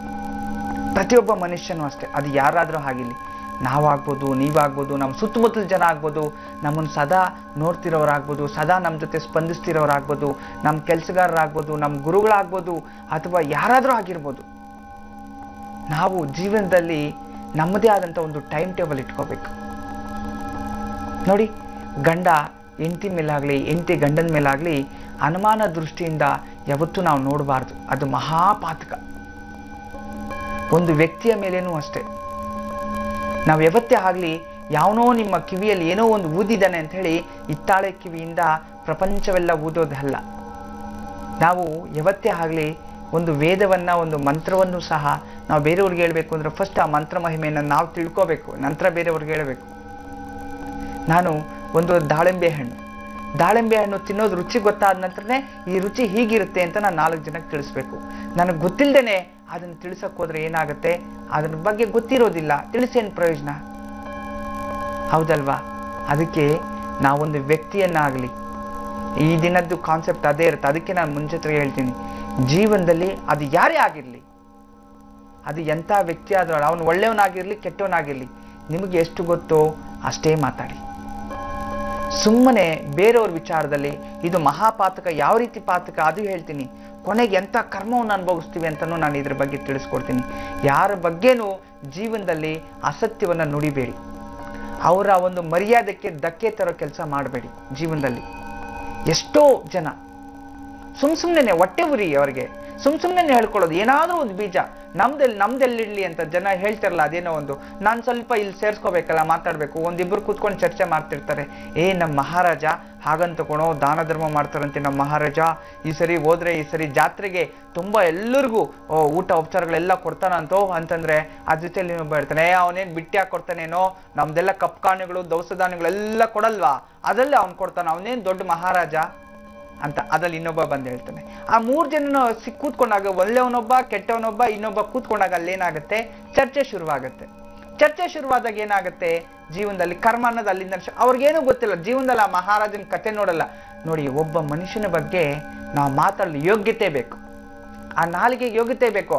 ಭಗವಂತನ ಬಗ್ಗೆ ಹೊಗಳಬೇಕು ಅಂದ್ರೆ ಯೋಗ್ಯತೆ ಬೇಕು, ಆ ವೇದ ಹೇಳಬೇಕು ಅಂದ್ರೆ ಯೋಗ್ಯತೆ ಬೇಕು. ಅದೇ ರೀತಿ ಒಬ್ಬನ ಮನುಷ್ಯನ ಬಗ್ಗೆ ನಾವು ಚರ್ಚೆ ಮಾಡಬೇಕು ಅಂದ್ರೆ ಆ ಯೋಗ್ಯತೆ ಅನ್ನೋದಿರ್ಬೇಕು. ಆ ಯೋಗ್ಯತೆ ಇದ್ರೆ ಮಾತ್ರ ಬೇರೆಯವ್ರ ಬಗ್ಗೆ ಅಥವಾ ಗಂಡನ ಮೇಲೆ ಹೆಂಡತಿ ಆಗ್ಲಿ, ಹೆಂಡತಿ ಮೇಲೆ ಗಂಡತಿ ಆಗ್ಲಿ, ಮಕ್ಕಳ ಮೇಲೆ ಆಗ್ಲಿ ಅಪಪ್ರಚಾರಗಳನ್ನ ಮಾಡಿಕೊಂಡು ನಿಮ್ಮ ಯೋಗ್ಯತೆಯನ್ನ ನೀವು ಕಳ್ಕೋಬೇಡಿ. ಆದ್ರಿಂದ ನಾನು ಹೇಳೋದೊಂದೇ, ನಿಮ್ಮ ಯೋಗ್ಯತೆಗೆ ತಕ್ಕಂತೆ ಮಾತಾಡೋದು ಫಸ್ಟ್ ಕಲಿಬೇಕು. ಅದೇ ಜೀವನದ ಮೊದಲನೇ ಪಾಠ ಆಗಿರ್ಲಿ. ಮುಂದಿನ ವಿಚಾರ ಇನ್ನು ತಿಳಿಸ್ಕೊಡ್ತೀನಿ. 12ನೇ ಮನೆಯಲ್ಲಿ ರಾಹು ಇದ್ದಾಗ ದೃಶ್ಯ ಗೋಲಾರ್ಧ ಕಾಳಸರ್ಪ ಯೋಗ ಅಂತ ಹೇಳ್ತೀವಿ. ದೃಶ್ಯ ಗೋಲಾರ್ಧ ಕಾಳಸರ್ಪ ಯೋಗ ನಾನು ಆಗ್ಲೇ ಹೇಳ್ತಿದ್ದೆ. ದೃಶ್ಯ ಅಂತಂದ್ರೆ ನೋಡುವಂಥದ್ದು, ಕಣ್ಣು ಕಾಣಿಸುವಂಥದ್ದು. ನಿನ್ಗೇನು ಕಣ್ಣು ಕಾಣಿಸುತ್ತೋ ಅದನ್ನೇ ಮಾತಾಡ್ಬೇಕು ಪ್ರತಿಯೊಬ್ಬರು. ಅದಕ್ಕೆ ನಾನು ಈ ವಿಚಾರವನ್ನು ತೆಗೆದೆ. ನಾವು ನೋಡಬೇಕು, ಯಾವುದೇ ಒಂದು ವ್ಯಕ್ತಿ ಆಗಿರಲಿ ಅಥವಾ ವ್ಯಕ್ತಿಯ ಬಗ್ಗೆ ನಾವು ನೋಡಿರ್ತೀವ ಅಷ್ಟೇ ಮಾತಾಡಬೇಕು. ಆದ್ರೆ ಜೀವನದಲ್ಲಿ ಈ ಮಾನವರು ಯಾವ ರೀತಿ ತಪ್ಪು ಮಾಡ್ತಾರೆ ಅನ್ನೋದಾದ್ರೆ, ನಿಜವಾಗ್ಲೂ ಸ್ವಾರ್ಥಕ್ಕೆ ಮಾಡ್ತಾರೋ ಅಥವಾ ಗೊತ್ತಿಲ್ಲದೆ ಮಾಡ್ತಾರೋ, ಗೊತ್ತಿದ್ದು ಮಾಡ್ತಾರೋ, ಜೀವನದಲ್ಲಿ ಯಾವಾಗ ಅರ್ಥ ಮಾಡ್ಕೊಳ್ತಾರೋ ಜನ ಗೊತ್ತಿಲ್ಲ. ನಾವೆಷ್ಟೋ ಜನನ ಬದಲಾಯಿಸ್ಬೇಕು, ಮಾರ್ಪಾಡು ಮಾಡಬೇಕು, ಭಗವಂತ ಇವ್ರಿಗೆ ಒಳ್ಳೆ ಬುದ್ಧಿ ಕೊಡ್ಲಿ ಅಂತ ಹೇಳಿ ನಾವು ದೇವ್ರ ಹತ್ರ ಎಷ್ಟೋ ಪ್ರಾರ್ಥನೆ ಮಾಡ್ತೀವಿ. ಆದ್ರೆ ಆ ಪ್ರಾರ್ಥನಾ ಫಲಗಳು ನಿಮ್ಮ ಮೇಲೆ ಬೀಳ್ಬೇಕು ಅಂದ್ರೆ ನಿಮ್ಮ ಮನಸ್ಸು ಶುದ್ಧಿ ಇಟ್ಕೋಬೇಕು. ಹೌದು, ಮನಸ್ಸು ಶುದ್ಧಿ ಇಟ್ಕೋಬೇಕು. ಯಾವುದೇ ಒಂದು ವ್ಯಕ್ತಿಯನ್ನಾಗ್ಲಿ ಅವಹೇಳನ ಮಾಡುವಂಥದ್ದು ಜೀವನದಲ್ಲಿ ನೆನ್ಪಿಟ್ಕೊಳ್ಳಿ. ಅವಹೇಳನ ಅಂದ್ರೆ ಏನು? ಅವನ ಬಗ್ಗೆ ಕೆಟ್ಟದಾಗ ಮಾತಾಡೋದು. ಅವ್ನು ಕೆಟ್ಟವನೇ ಆಗಿರ್ಲಿ, ಅವ್ನು ಕೆಟ್ಟವನಾದ್ರೆ ನಿಮ್ಗೇನು? ನಿಮ್ಮ ಹೆಂಡತಿ ಮಕ್ಕಳನ್ನ ಏನಾದ್ರು ಹಿಡ್ಕೊಂಡು ಅವ್ನು ಹಿಂಸೆ ಕೊಡ್ತಿದ್ದಾನ ಅಥವಾ ನಿಮ್ಮ ಆಸ್ತಿ ಅಂತಸ್ತಲ್ಲಿ ಏನಾದ್ರು ಕಿತ್ಕೊಂತಿದ್ದಾನ? ಇಲ್ಲ. ಅವ್ನು ಕೆಟ್ಟವನಾಗಿದ್ರೆ ಅವ್ನು ಭಗವಂತ ನಿಮ್ಗೆ ಅವ್ನು ಹಿಂಸೆ ಕೊಟ್ಟಾಗ ನೀವು ಭಗವಂತನ ಮನೆ ಹೋಗಿ ಇನ್ನೊಬ್ರ ಹತ್ರ ಹೋಗಿ ಅಥವಾ ಮಾತಾಡ್ಕೊಳ್ಳಿ ಅಥವಾ ಹೇಳ್ಕೊಳ್ಳಿ ನಿಮ್ಮ ಕಷ್ಟವನ್ನ. ಅದು ಬಿಟ್ಟು ಅವ್ನು ಹಾಗಂತಿ ಹೀಗಂತಿ ಮಾಡಕ್ ಕೆಲಸ ಇಲ್ಲ ಅಂದ್ರೆ ಏನ್ ಮಾಡ್ತೀರಾ? ಬೇರೆಯವ್ರ ಮನೆ ಹೇಳಿಯುವಂಥದ್ದೇ, ಬೇರೆಯವ್ರ ಬಗ್ಗೆ ಮಾತಾಡೋವಂಥದ್ದು. ಹುಚ್ಚನಾಯಿಗಳು ಈ ರೀತಿ ಮಾಡೋರು. ಮಾಮೂಲಿ ನಾಯಿ ಆದ್ರೆ ಮಲಗಿರುತ್ತೆ, ಕಳ್ಳ ಬಂದಾಗ ಬೊಗಳುತ್ತೆ. ಹುಚ್ಚನಾಯಿ ಏನ್ ಮಾಡುತ್ತೆ ಹೇಳಿ? ಸುಮ್ನೆ ಓ ಅಂತ ಇರುತ್ತೆ, ದಿಕ್ಕು ನೋಡೋದು, ಓ ಅಂತ ಕಿರ್ಚೋದು. ಆ ಒಂದು ಹುಚ್ಚನಾಯಿಯ ಒಂದು ಕರ್ಮ ನೀವು ಅನುಭವಿಸ್ಬೇಕಾಗುತ್ತೆ, ನೆನ್ಪಿಟ್ಕೊಳ್ಳಿ. ಅದಕ್ಕೆ ಜೀವನದಲ್ಲಿ ಒಬ್ಬರ ವಿಚಾರದಲ್ಲಿ ಅವಹೇಳನ ಮಾಡಬಾರ್ದು. ಆದ್ರೆ ಒಂದ್ ತಿಳ್ಕೊಳ್ಳಿ, ಕೆಲವ್ರು ಇರ್ತಾರೆ, ಅವ್ರ ಜೊತೆಲೇ ಇರ್ತಾರೆ, ಯಾವಾಗ್ಲೂ ತುಂಬಾ ಕ್ಲೋಸ್ ಆಗಿರ್ತಾರೆ. ಅಣ್ಣ ನೀನ್ ಇಲ್ದೆ ಹೋದ್ರೆ ನಾನು ಬದುಕಕ್ಕೆ ಸಾಧ್ಯನೇ ಇಲ್ಲ. ಅಣ್ಣ ನೀವು ಊಟ ಹಾಕ್ತಿದ್ರಾ? ನೀವು ನಿಮ್ಮ ಊಟದಲ್ಲಿ ನಾವು ಬದುಕ್ತಿದ್ವಿ. ಯಜಮಾನ್ ಕೆಳಗಡೆ ಕೆಲಸ ಮಾಡ್ತಾರೆ. ಅಥವಾ ಆ ಮನುಷ್ಯ ಇವನ್ ತುಂಬಾ ನಂಬಿರ್ತಾನೆ. ತುಂಬಾ ನಂಬಿರ್ಬೇಕಾದ್ರೆ ಈ ಮನುಷ್ಯ ನಂಬಿಕೆ ದ್ರೋಹವನ್ನು ಮಾಡ್ತಾನೆ.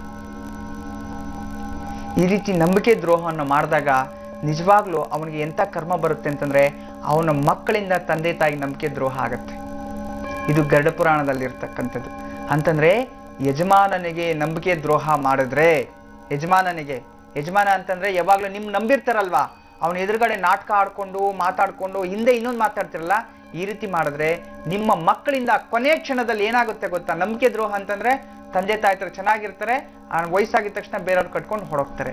ಕೊನೆಗೆ ಆ ಮಕ್ಕಳಿಂದನೇ ನಿಮ್ಗೆ ಉಗುದಾಟ ಈ ರೀತಿ ಆಗುವಂಥದ್ದು. ನೀವು ನಂಬಿರ್ತೀರಿ, ನನ್ನ ಮಗ ನಂಗೆ ಊಟ ಆಗ್ತಾನೆ, ತೊಂದರೆ ಆಗ್ತಾನೆ. ಕೊನೆಗೆ ಯಾವ ರೀತಿ ಸಾಯ್ತಾರೆ? ನಂಬಿಕೆ ದ್ರೋಹ ಮಾಡಿದಾಗ ನಾಯಿ ಸಾವು ಅಂತ ಹೇಳ್ತೀವಿ. ನಾಯಿ ಸಾವು ಅಂದ್ರೆ ಯಾವ್ದು ಗೊತ್ತಾ? ಮನುಷ್ಯನ ಎಲ್ಲಾದ್ರೂ ಸತ್ತೋದ್ರೆ ಒಂದು ಆಂಬುಲೆನ್ಸ್ ಬುಕ್ ಮಾಡಿ ಅರ್ಜೆಂಟಾಗಿ ಎತ್ತಾಕ ಹಾಸ್ಪಿಟ್ಲ್ ಕರ್ಕೊಂಡು ಹೋಗ್ತೀವಿ. ನಾಯಿ ಸಾವು ಅಂತಂದ್ರೆ ರೋಡಲ್ಲಿ ಹೋಗ್ತಿರುತ್ತೆ, ಯಾವ್ದಾದ್ರು ಬಸ್ ಹೊಡ್ಕೊಂಡು ಹೋಗ್ಬಿಟ್ರೆ ಏನಾಗುತ್ತೆ? ಅಲ್ಲೇ ಬಿದ್ದಿರುತ್ತೆ, ಗಬ್ಬು ನಾಡ್ತಿರುತ್ತೆ, 15 ದಿನ ವಾರ ಆದ್ರೂ ಅಲ್ಲೇ ಬಿದ್ದಿರುತ್ತೆ, ಕೊನೆಗಳ ಕಾಗೆ ಅಂತ ನಾಯಿ ಸಾವು ಅಂದ್ರೆ ಅದು. ಅಂದ್ರೆ ಕೊನೆ ಕ್ಷಣದಲ್ಲಿ ಸ್ಟ್ರೋಕು, ಲಕ್ವಾಯನೋ ಇಂಥದ್ದೇನಾದ್ರೂ ಆಗಿ ಮೂಲೆಯಲ್ಲಿ ಮನೆಯಲ್ಲಿ ಬಿದ್ದಿರ್ತಲ್ಲ, ರೋಗದಿಂದ ನಳ್ಳಾಡ್ತಾ ಇದ್ರೆ ಕೂತಿದ್ದ ಜಾಗದಲ್ಲಿ ಎಲ್ಲವೂ ಅಲ್ಲೇ ಆಗ್ತಿರುತ್ತೆ. ಆಗ ನಿನ್ನ ಮಕ್ಕಳೇ ನೀನು ನೋಡಿ ಅಸಹಿಸ್ಕೊಂಡು ಪಕ್ಕಕ್ಕೆ ಹೋಗ್ತಾರೆ. ಆ ದೃಶ್ಯವನ್ನು ನೋಡಿ ಅವಾಗ ನೆನಪಾಗುತ್ತೆ ನೀನ್ ಮಾಡಿರೋ ಕರ್ಮ ಎಲ್ಲ. ಅವಾಗೂ ನೆನಪಾಗಲ್ಲ, ವಯಸ್ಸಾಗ್ಬಿಟ್ಟಿರ್ತಲ್ಲ, ಅವಾಗ ಅಳ್ತಾ ಇರೋದು, ಹೇಳ್ಕೊಳಕ್ಕಾಗಲ್ಲ, ಬಾಯಿ ಬರಲ್ಲ ಹೇಳ್ಕೊಳಕ್ಕೆ. ಯಾಕೆ? ಈ ಒಂದು ಕರ್ಮ, ನಂಬಿಕೆ ದ್ರೋಹ. ಅದೇ ನಂಬಿಕೆ ದ್ರೋಹ ಗಂಡ ಹೆಂಡತಿಯರಲ್ಲಾದ್ರೂ ಹಿಂಗೆ ಆಗತ್ತೆ. ಅಂತಂದ್ರೆ ಈ ಒಂದು ದೃಶ್ಯ ಕಾಳ ಸರ್ಪ ಯೋಗ ಇದ್ದಾಗ ಏನಾಗತ್ತೆ? ನೋಡಿ 12 ಮೇಲೆ ರಾಹು ಇದ್ದಾಗ ಪುರುಷರಿಗೆ ಆ ರೀತಿ ಇದ್ದಾಗ ಪರಸ್ತ್ರೀ ಸವಾಸ ಜಾಸ್ತಿ. ಅವನು ಧಾರ್ಮಿಕತೆಯಲ್ಲಿ ಆಸಕ್ತಿ ಜಾಸ್ತಿ ಇರುತ್ತೆ, ಅದೇ ರೀತಿ ಕಾಮಕ್ರೋಧದಲ್ಲಿ ಜಾಸ್ತಿ ಇರ್ತಾನೆ. ಒಳ್ಳೆಯದನ್ನು ಮಾಡ್ತಾನೆ, ಒಳ್ಳೆಯ ಹೆಸರನ್ನು ಮಾಡ್ತಾನೆ, ವಿದೇಶಗಳಿಗೂ ಹೋಗ್ತಾನೆ, ಒಳ್ಳೆಯ ಒಂದು ರಾಜಭೋಗದಲ್ಲಿ ಬದುಕ್ತಾನೆ. ಅದೇ ರೀತಿ ಸಾಂಸಾರಿಕದಲ್ಲಿ ಹೆಂಡತಿ ಮಕ್ಕಳ ಮೇಲೆ ಅವನಿಗೆ ವಿಶ್ವಾಸ ಇರೋದಿಲ್ಲ, ಹೆಂಡತಿ ಮಕ್ಕಳ ಮೇಲೆ ಅವನಿಗೆ ಅವಶ್ಯಕತೆನೇ ಇರಲ್ಲ. ಇವಾಗಲೂ ಹೊರಗಡೆ ಹೆಣ್ಮಕ್ಳ ಜೊತೆ ಸುತ್ತಾಡೋದು, ಅವ್ರ ಜೊತೆ ಸಂಬಂಧ ಬೆಳೆಸೋದು, ಅವ್ರ ಜೊತೆ ತುಂಬಾ ಪ್ರೀತಿ ವಿಶ್ವಾಸದಿಂದ ಇರುವಂಥದ್ದು ಅಂಥದ್ದೇ ಜಾಸ್ತಿ ಆಗತ್ತೆ. ಅಂತಂದ್ರೆ ಮತ್ತೆ ಹೆಂಡತಿ ಮೇಲೆ ಅನುಮಾನ ಪಡೆಯುವಂಥದ್ದು. ಮತ್ತೆ ಅವನು ಒಳ್ಳೆಯವನಾಗಿದ್ರು ಶುಭ ಗ್ರಹಗಳ ದೃಷ್ಟಿ ಇದ್ದಾಗ ಅವನು ಒಳ್ಳೆಯವನಾಗಿರ್ತಾನೆ ಅನ್ಕೊಳ್ಳಿ, ಆಗ ಅವನ ಮೇಲೆ ಅನುಮಾನದ ರೂಪದಲ್ಲಿ ನೋಡುವಂಥದ್ದು. ಹೆಂಡತಿಗೆ ಗಂಡನ ಮೇಲೆ ಯಾವಾಗ್ಲೂ ಅನುಮಾನ. ಅವನ ಆಚೆಗೆ ಹೋದ್ರೆ ಒಂದು ಫೋನ್ ಬಂದ್ರೆ, ಒಂದು SMS ಬಂದ್ರು ಅವಮಾನ, ಸುಮ್ಮನೆ ಅವ್ನು ಟಾರ್ಚರ್ ಕೊಡುವಂಥದ್ದು, ಈ ರೀತಿ ಎಲ್ಲ ಅನುಭವಿಸುವಂಥದ್ದು. ಅದೇ ಸ್ತ್ರೀಯರ್ಗೆ ಆ ರೀತಿ ಇದ್ದಾಗ ಪತಿಯಿಂದ ಯಾವಾಗ್ಲೂ ದೂಷಿತಳು, ನೀನ್ ಸರಿ ಇಲ್ಲ. ಅನುಮಾನಂ ಪೆದ್ದ ರೋಗಂ ಅಂತ ಹೇಳ್ಬಿಡ್ತೀವಿ. ಅನುಮಾನ ಅಂದ್ರೆ ದೊಡ್ಡ ರೋಗ ಜೀವನದಲ್ಲಿ. ಒಮ್ಮೆ ಜೀವನದಲ್ಲಿ ಆ ಹೆಣ್ಣು ಮಗು ಪಾಪ ಎಂತ ಒಳ್ಳೆಯವಳಾಗಿದ್ರು ಸಹ ಅವಳ ಮೇಲೆ ಅನುಮಾನ ಇವನಿಗೆ. ನ್ಯಾಯವಾಗಿ ಒಂದು ಅರ್ಧ ಗಂಟೆ ಲೇಟ್ ಬರೋಂಗಿಲ್ಲ, ಅರ್ಧ ಗಂಟೆ ತಾಯಿ ಮನೆಗೆ ಹೋಗ್ಲಿ, ಏನೋ ಮಾಟ ಮಂತ್ರ ಮಾಡ್ಸಕ್ ಹೋಗಿದ್ಯಾ ನೀನು, ಅಥವಾ ಯಾವನ ಜೊತೆನೋ, ಈ ರೀತಿ ಎಲ್ಲ ಕೆಟ್ಟದಾಗಿ ಅವಾಚ್ಯ ಶಬ್ದಗಳಿಂದ ದೂಷಿಸುವಂಥದ್ದು. ಅದು ಸ್ತ್ರೀಯರಾಗಿ ಪುರುಷರಾಗ್ಬೋದು, ಇಬ್ಬರಿಗೂ ಬರೋವಂಥದ್ದು. ಆದ್ರಿಂದ ಈ ರೀತಿ ಇದ್ದಾಗ ಇಂಥ ಅವಮಾನಗಳನ್ನು ಅನುಭವಿಸ್ಬೇಕಾಗತ್ತೆ. ಅದರಿಂದ ಜಾಗ್ರತೆ ವಹಿಸ್ಬೇಕು. ಆದ್ರೆ ನಿಮ್ಮ ಜೀವನದಲ್ಲಿ ಆ ರೀತಿ ಇದ್ದಾಗ ಕೋರ್ಟು ಕಚೇರಿಗೆ ಹೋಗ್ಬೇಕಾಗತ್ತೆ. ಬಂಧನ ಯೋಗ ನೋಡಿ, ಅದೇ ಶನಿ ಮತ್ತೆ ಕುಜಾಲ್ ಸೇರ್ಕೊಂಡ್ಬಿಟ್ರೆ ಸ್ತ್ರೀಯಿಂದನೇ ನೀವು ಜೈಲ್ಗೆ ಹೋಗ್ತೀರಾ ಅಂತ, ಕೋರ್ಟು ಕಚೇರಿಯಲ್ಲಿ ಇರ್ತೀರಾ ಅಂತ, ಮತ್ತೆ ಕಳ್ಳನ ಹಾಕ್ತಾನೆ ಅಂತ, ಮತ್ತೆ ಡ್ರಗ್ ಅಡಿಕ್ಷನ್ಸ್ ಆಗ್ಬಿಡ್ತಾನೆ ಅಂತ. ನೋಡಿದ ಎಂಥದ್ದಿರುತ್ತೆ, ದೀರ್ಘಕಾಲದ ರೋಗಗಳು ಬಂದ್ಬಿಡುತ್ತೆ ಅಂತ, ಇಂಥದ್ದೆಲ್ಲ ಇರುತ್ತೆ. ಆದ್ರಿಂದ ಆದಷ್ಟು ಜಾಗ್ರತೆ ವಹಿಸ್ಬೇಕು. ಜಾಗ್ರತೆಯನ್ನ ವಹಿಸಿದ್ರೆ ಖಂಡಿತ ತುಂಬಾ ಒಳ್ಳೇದು. ಜೀವನದಲ್ಲಿ ಜಾಗ್ರತೆ ಇದ್ದಾಗ್ಲೇನೆ ನಮ್ಮ ಜೀವನದಲ್ಲಿ ಉನ್ನತ ಸ್ಥಾನಕ್ಕೆ ಹೋಗುವಂಥದ್ದು. ಜಾಗ್ರತೆ ವ್ಯವಸ್ಥೆಯಲ್ಲಿ ಇಲ್ಲ ಅಂತಂದಾಗ ಜೀವನದಲ್ಲಿ ತುಂಬಾ ತೊಂದರೆಗಳನ್ನ ಅನುಭವಿಸ್ಬೇಕಾಗತ್ತೆ. ನಾನು ಅದಕ್ಕೆ ಹೇಳ್ತಿದ್ದೀನಲ್ಲ, ಜೀವನದಲ್ಲಿ ಒಬ್ಬನ ದೂಷಿಸ್ಬೇಕಾದ್ರೆ ಜಾಗ್ರತೆಯಲ್ಲಿ ನಿಮ್ಗೆ ಏನ್ ಗೊತ್ತಿರುತ್ತೆ ಅವನ ಬಗ್ಗೆ. ಮತ್ತೆ ಇನ್ನು ಕೆಲವ್ರ ಬುದ್ಧಿ ಹೇಗ್ ಗೊತ್ತಾ, ಮನುಷ್ಯರ ಬುದ್ಧಿ ಬೇರೆಯವ್ರ ಬಗ್ಗೆ ಚರ್ಚೆ ತಿಳ್ಕೊಳ್ಳೋದೇ ಅವನ ಕೆಲಸ. ಅವನೇನ್ ಮಾಡ್ತಾನೆ, ಊಟ ಮಾಡ್ದ, ಮಲಗುದ್ನ, ಏನ್ ಕೆಲಸ ಮಾಡ್ತಾನೆ, ಯಾರೊಂದಿಗಿದ್ದಾನೆ, ಯಾರ ಜೊತೆ ಹೋಗ್ತಾನೆ, ಯಾರ ಜೊತೆ ಬರ್ತಾನೆ, ನಾಚಿಕೆ ಆಗ್ಬೇಕು. ಬೇರೆಯವ್ರ ಕೆಲಸದಲ್ಲಿ ನಿಮ್ಗೇನ್ ಕೆಲಸ, ಅವಶ್ಯಕತೆ ಇಲ್ಲ. ನಿಮ್ಮಿಂದ ಅವನಿಗಂತೂ ಲಾಭ ಇಲ್ಲ, ಅವನಿಗಿಂತ ನಿಮ್ಗೂ ಲಾಭ ಇರಲ್ಲ. ಆದ್ರೆ ಅವನ ಬಗ್ಗೆ ಚರ್ಚೆ ಮಾಡ್ಕೊಳ್ಳೋ ಅಂತ ವಿಶೇಷ ನಿಮ್ಗಿಲ್ಲ. ಹೆಂಡತಿ ಮಕ್ಕಳು ನ್ಯಾಯವಾಗಿ ಸಾಕಕ್ಕೆ ಯೋಗ್ಯತೆ ಇರಲ್ಲ ನಿಮ್ಗೆ. ಬೇರೆಯವ್ರ ಬಗ್ಗೆ ಯಾಕೆ ಯೋಚನೆ ಮಾಡ್ತೀರಿ? ಯೋಚನೆ ಮಾಡಬಾರ್ದು. ಆ ರೀತಿ ನಾನು ಏನಕ್ಕೆ ಹೇಳ್ತೀನಿ ಇಷ್ಟೊಂದು ಕಠಿಣವಾಗಿ ಅನ್ನೋದಾದ್ರೆ, ನಾನು ಹೇಳ್ತಿರೋದು ಮುಂದಿನ ಜೀವನದಲ್ಲಿ ನಿಮ್ಮ ಹೆಂಡತಿ ಮಕ್ಕಳಿಗೆ ಮೇಲೆ ಇದು ತೊಂದರೆ. ಎಷ್ಟೋ ಜಾತಕಗಳ ಅನಾಲಿಸಿಸ್ ಮಾಡಿದಿ, ಸ್ವಾಮಿ ನನ್ನ ಮಕ್ಕಳು ಈ ರೀತಿ ಕಷ್ಟದಲ್ಲಿದ್ದಾರೆ, ನನ್ನ ಮಕ್ಕಳು ಊಟ ಆಗ್ತಿಲ್ಲ, ನನ್ನ ಮಕ್ಕಳು ಕೊನೆಯ ಕ್ಷಣದಲ್ಲಿ ಈ ರೀತಿ ಮಾಡಿದ್ರೆ ಏನು. ಅದೇ ಏಜ್ ಆಗಿರ್ಬೇಕಾದ್ರೆ ಯೋಚನೆ ಮಾಡ್ಬೇಕಿತ್ತು, ನಾನು ಮಿತ್ರ ದ್ರೋಹ ಮಾಡಿದ್ದೀನಿ, ನನ್ನ ಸ್ನೇಹಿತನಿಗೆ ನಾನು ದ್ರೋಹ ಮಾಡ್ಬಿಟ್ಟಿದ್ದೀನಿ. ಸ್ನೇಹಿತ ಅಂತ ಹೇಳಿ ಈಗಿನ ಎಂಥದ್ದಾಗಿದೆ ಅಂತಂದ್ರೆ, ಸ್ನೇಹ ಅಂತ ಹೇಳಿ ಮನೆಗೆ ಕರ್ಕೊಳ್ತೀರಿ, ಕೊನೆಗೆ ಅವನು ತನ್ನ ಸತಿ ಮೇಲೇನೆ ಪಾಪ ಕಣ್ಣಾಗ್ತಾನೆ. ಅವನ ಕುಟುಂಬದಲ್ಲಿ ತೊಂದರೆಗಳಾಗ್ಬಿಟ್ಟಿದೆ, ಜಗಳಗಳು ಬಂದಿದೆ. ಇಂಥದ್ದು ಈ ಕರ್ಮವು ಕೊನೆಗೆ ನಿಮ್ ಮದುವೆ ಆಗಿ ನಿಮ್ಮ ಮಕ್ಕಳ ಮೇಲೆ ಬರುತ್ತೆ. ಅವಾಗ ಗೊತ್ತಾಗುತ್ತೆ, ಮಕ್ಕಳು ಗಂಡನ್ ಬಿಟ್ಟು ಓಡೋದು ಇನ್ನೊಬ್ಬನ ಜೊತೆ ಅಂತಂದಾಗ ಅವಾಗ ನೆನಪಾಗುತ್ತೆ, ನಾನು ಈ ರೀತಿ ಮಾಡಿದ್ದಕ್ಕೆ ಹಿಂಗಾಗಿದ್ದು ಅಂತ. ಇದೆಲ್ಲವೂ ಸಹ ಕರ್ಮಗಳ ಬಗ್ಗೆ ಆಧಾರ ಎಲ್ಲಿದೆ ಗೊತ್ತಾ, ಗರುಡ ಪುರಾಣದಲ್ಲಿ ಸಿಗುತ್ತೆ. ಅದರಿಂದಾನೇ ಜಾಗೃತಿ ಇರಬೇಕು. ವೀಕ್ಷಕ ಬಾಂಧವರೇ, ನಾವು ಮಾಡೋ ತಪ್ಪು ಮಾಡೋಕ್ಕಿಂತ ಮುಂಚಿತವಾಗಿ ಯೋಚನೆ ಮಾಡಬೇಕು. ದಯವಿಟ್ಟು ತಪ್ಪುಗಳನ್ನು ಮಾಡಿ ಕರ್ಮವನ್ನು ಹೆಚ್ಚಿಸ್ಕೋಬೇಡಿ. ಜೀವನದಲ್ಲಿ ಮನುಷ್ಯ ಹುಟ್ಟಿರೋದು ಕರ್ಮವನ್ನು ಕಳ್ಕೊಳ್ಳಿಕ್ಕೆ. ಆದ್ರೆ ಒಬ್ಬರ ಮೇಲೆ ಸುಳ್ಳು ಹೇಳಿ, ಅವ್ರ ಮೇಲೆ ಅವಹೇಳನ ಮಾಡ್ಕೊಂಡು, ಅನುಮಾನಗಳು ಪಟ್ಕೊಂಡು, ಇಲ್ಲದೆ ಇರೋದೆಲ್ಲ ಮಾತಾಡಿ ಕರ್ಮವನ್ನ ಇನ್ನೂ ಜಾಸ್ತಿ ಮಾಡ್ಕೊಂತಿದ್ರ. ಆದಷ್ಟು ಕರ್ಮವನ್ನ ಕಮ್ಮಿ ಮಾಡ್ಕೋಬೇಕು. ಕರ್ಮವನ್ನ ಮಾಡಕ್ ಹೋಗ್ಬಾರ್ದು. ಕರ್ಮವನ್ನು ಮಾಡಿ ಜೀವನದಲ್ಲಿ ಹಾಳಾಗ್ತಿದ್ರ, ಅದರಿಂದಾನೆ ಕರ್ಮವನ್ನು ಮಾಡಕ್ ಹೋಗ್ಬಾರ್ದು. ಬದುಕಬೇಕು ಜೀವನದಲ್ಲಿ ಒಳ್ಳೆ ವಿಧಾನದಲ್ಲಿ, ಹೇಗಾದ್ರೂ ಸರಿಯಲ್ಲ, ಒಳ್ಳೆ ವಿಧಾನದಲ್ಲಿ ಬದುಕಬೇಕು ಜೀವನದಲ್ಲಿ. ಮತ್ತೆ ಇನ್ನು ಕೆಲವರು ಏನ್ ಮಾಡ್ತಾರೆ, ಇನ್ನು ಕೆಲವೊಂದು ವಿಚಾರಗಳಲ್ಲಿ ಸಾಕಷ್ಟು ಏನು ನೋಡಿ, ಅಕ್ಕ ತಂಗಿರ ಜೊತೆಲಿ ಹೋಗ್ತಾರೆ, ಅಥವಾ ಸ್ನೇಹಿತರಾಗಿರ್ಬೋದು, ಅಥವಾ ಅವರಿಬ್ರು ಆಗಿರ್ಬೋದು, ದೊಡ್ಡಮ್ಮ ಚಿಕ್ಕಪ್ಪನ ಮಕ್ಕಳಾಗಿರ್ಬೋದು, ಅವರೆಲ್ಲಾದ್ರೂ ಒಂದು ದೇವಸ್ಥಾನಕ್ಕೋ ಅಥವಾ ಅವ್ರೇನೋ ಒಂದು ಪರ್ಸನಲ್ ಒಂದು ಮೂವಿಗೋ ಅಥವಾ ಕುಟುಂಬದ ಸಮೇತವಾಗಿ ದಾರಿಯಲ್ಲಿ ಹೋಗ್ತಾರೆ. ಅವ್ರೇನೋ ಒಂದು ಗೊತ್ತೇ ಇರಲ್ಲ ಪಾಪ, ಅವಳು ತುಂಬಾ ಒಳ್ಳೆಯವಳಾಗಿರ್ತಾರೆ, ಅವನು ತುಂಬಾ ಒಳ್ಳೆಯವನಾಗಿರ್ತಾನೆ. ಅಥವಾ ಯಾವುದೋ ಒಂದು ಕಾರ್ಯಕ್ರಮಕ್ಕೆ ಹೋಗ್ತಾರೆ, ಒಂದು ಮದುವೆಗೆ ಹೋಗ್ತಾರೆ, ಅವ್ರ ಬಗ್ಗೆ ಕೆಟ್ಟದಾಗಿ ಮಾಡ್ಕೊಳ್ಳೋದು. ಅವಳ ಇವನ್ ಜೊತೆ ಹೋದ್ರ ಬಿಡು ಆಯ್ತು, ಅವ್ರಿಗೂ ಸಂಬಂಧ ಇದೆ ಅಂತ ಕಟ್ಟಿಟ್ಬಿಡೋದು. ನಿಮ್ಗೆ ಮಾತಾಡಕ್ ಬೇರೆ ಇನ್ನೇನು ಕೆಲಸ ಇರಲ್ಲ, ಸುಮ್ಮನೆ ನೋಡಿದ್ರೆ ಸಾಕು ಒಬ್ರಿಗೊಬ್ರು ಅಕ್ಕ ತಂಗಿರ ಜೊತೆಲಿ ಹೋಗ್ತಿದ್ರು, ಈಗ ಕಟ್ಟಿರೋಂಥ ಪ್ರಶಸ್ತಿಗಳು ನಡೀತಿದೆ ಅಂತ ಅವ್ರ ಸಂಬಂಧ ಏನು ಅಂತ ಅವ್ರಿಬ್ಬರಿಗೆ ಗೊತ್ತಿರುತ್ತೆ, ನೋಡೋರ್ಗೆ ಗೊತ್ತಿರೋದಿಲ್ಲ. ಆದ್ರೆ ದೃಶ್ಯ ಕಾಳ ಸರ್ಪ ಯೋಗ ಅಂತಂದ್ರೆ ಇಂಥ ಅವಮಾನಗಳನ್ನೆಲ್ಲ ನೀವು ಅನುಭವಿಸ್ಬೇಕಾಗತ್ತೆ. ಆದ್ರಿಂದ ಜಾಗೃತೆ ವಹಿಸ್ಬೇಕು, ನೀವು ಎಚ್ಚರಿಕೆಯಿಂದ ಇರಿ ಜೀವನದಲ್ಲಿ. ಏನೇ ವೀಕ್ಷಕ ಬಾಂಧವರೇ, ಇದೆಲ್ಲ ನಾನು ತಿಳಿಸ್ಕೊಟ್ಟಿದ್ದೀನಿ. 12 ವಿಧದಲ್ಲಿ ಕಾಳಸರ್ಪ ಯೋಗಗಳು ತಿಳಿಸ್ಕೊಟ್ಬಿಟ್ಟಿದ್ದೀನಿ. ಇದಕ್ಕೆಲ್ಲ ಪರಿಹಾರ ಏನು? ಪರಿಹಾರ ನಾಳಿನ ಸಂಚಿಕೆಯಲ್ಲಿ ಯಾವ್ಯಾವ ಕಾಳಸರ್ಪದ ಯೋಗ ಇರತಕ್ಕಂಥವ್ರು ಯಾವ ಮಾಸದಲ್ಲಿ ಸರ್ಪ ಸಂಸ್ಕಾರ ಮಾಡಿದ್ರೆ ಜೀವನದಲ್ಲಿ ಒಮ್ಮೆ ಮಾಡಿಸ್ಬಿಟ್ರೆ ಅದು ಹೋಗ್ಬಿಡುತ್ತೆ, ಅದನ್ನು ತಿಳಿಸ್ಕೊಡ್ತೀನಿ. ಮತ್ತೆ ಮುಂದಿನ ದಿನಗಳಲ್ಲಿ ಅತಿ ಶೀಘ್ರವಾಗಿ ನಾನು ನಿಮ್ಗೆ ತಿಳಿಸ್ಕೊಡ್ತಿರ್ತಕ್ಕಂಥದ್ದು ವಿಶೇಷವಾಗಿ ನಾವು ಈ ಒಂದು ಜೀವಾಹಿನಿಯ ಮುಖಾಂತರವಾಗಿ ಅಂತಂದ್ರೆ ವಸುದೇವ ಕುಟುಂಬದ ಮುಖಾಂತರವಾಗಿ ಒಂದು ಸರ್ಪ ಸಂಸ್ಕಾರ ಆಶ್ಲೇಷ ಬಲಿ ವೇದೋಕ್ತವಾಗಿ ಮಾಡ್ತಿದೀವಿ. ಅಲ್ಲಿನ ತನಕ ಇನ್ನೂ ಕೆಲವೊಂದು ಒಂದೇ ವಾರ ಸಮಯ ಇರುತ್ತೆ. ಅಷ್ಟರೊಳಗಡೆ ನೀವೇನಾದ್ರೂ ಅಡ್ರೆಸ್ ಅಲ್ಲಿ, ಈ ಜೀವಾಹಿನಿ ಅಡ್ರೆಸ್ ಅಲ್ಲಿ ನಿಮ್ ನಕ್ಷತ್ರ ಹೆಸರು, ನಿಮ್ಗೆ ಯಾವ ಕಾಳಸರ್ಪ ದೋಷ ಇದೆ ಅಂತ ಬಂದ್ ಕಳಿಸಿದ್ರೆ, ನಿಮ್ಮ ಅಡ್ರೆಸ್ ಇದ್ರೆ ನಿಮ್ಮ ಹೆಸರಲ್ಲಿ ಪೂಜೆ ಮಾಡಿ ನಿಮ್ಮ ಮನೆಗೆ ಪ್ರಸಾದವನ್ನು ಕಳಿಸೋ ವ್ಯವಸ್ಥೆನೂ ಮಾಡ್ತೀನಿ. ಇನ್ನು ಸಾಕಷ್ಟು ವಿಶೇಷ ಇದೆ ತಿಳಿಸ್. ಆರ್ ನಗರದಿಂದ ಮಾನಸ ಅವರು ಕರೆ ಮಾಡಿದರೆ, ಬನ್ನಿ ಮಾತಾಡ್ಸೋಣ. ಹಲೋ ಹಲೋ, ನಮಸ್ತೆ. ನಮಸ್ತೆ ಮೇಡಮ್. ಹೇಳಿ ಮಾನಸ ಅವರು, ಯಾರ ಬಗ್ಗೆ ಕೇಳ್ಬೇಕಿತ್ತು? ನನ್ನ ಬಗ್ಗೆ ಕೇಳ್ಬೇಕಿತ್ತು. ಡೇಟ್ ಆಫ್ ಬರ್ತ್ ತಿಳಿಸಿ. 12/5/1992. ಇನ್ನೊಮ್ಮೆ ಹೇಳಿ. 12/5/1992. ಸರಿ, ಸಮಯ ಹೇಳಿ. ಸಮಯ 6:15 ಈವ್ನಿಂಗ್. ಈವ್ನಿಂಗ್. ಜನ್ಮ ರಾಶಿ ನಕ್ಷತ್ರ ತಿಳಿಸಿ ಮಾನಸ. ರಾಶಿ ಕನ್ಯಾ ರಾಶಿ, ನಕ್ಷತ್ರ ಉತ್ತರ ಪಾಲ್ಗುಣ ನಕ್ಷತ್ರ. ಸರಿ, ಗುರುಜಿ ಅವರಿದ್ದಾರೆ, ಮಾತಾಡಿ, ನಿಮ್ಮ ಪ್ರಶ್ನೆ ಕೇಳಿ. ನಮಸ್ತೆ ಅಮ್ಮ. ನಮಸ್ತೆ ಗುರುಜಿ. ಮಂಗಳವಾರ ಸಾಯಂಕಾಲ ನಾವು ಹುಟ್ಟಿರೋದು. ಹೌದು ಗುರುಜಿ. ಉತ್ತರ ಪಾಲ್ಗುಣಿ ನಕ್ಷತ್ರ, ತುಲಾ ಲಗ್ನ, ಏಕಾದಶಿಯಲ್ಲಿ ಹುಟ್ಟಿದ್ರಿ. ಜಾತಕ ತುಂಬಾ ಚೆನ್ನಾಗಿದೆ ತಾಯಿ. ಏನು ಓದಿದ್ರಿ? ಇಲ್ಲ ಗುರುಜಿ, ನನ್ನ ಎಜುಕೇಶನ್ ಕಂಪ್ಲೀಟ್ ಮಾಡಕ್ ಆಗ್ಲಿಲ್ಲ ಗುರುಜಿ, ಪರ್ಸನಲ್ ಪ್ರಾಬ್ಲಮ್. ಏನ್ ಓದಿದ್ರ ಅಷ್ಟೇಲಿ? PU ಓದಿದ್ದೀನಿ ಗುರುಜಿ. ಇನ್ಕಂಪ್ಲೀಟ್ ಆಗಿದೆ.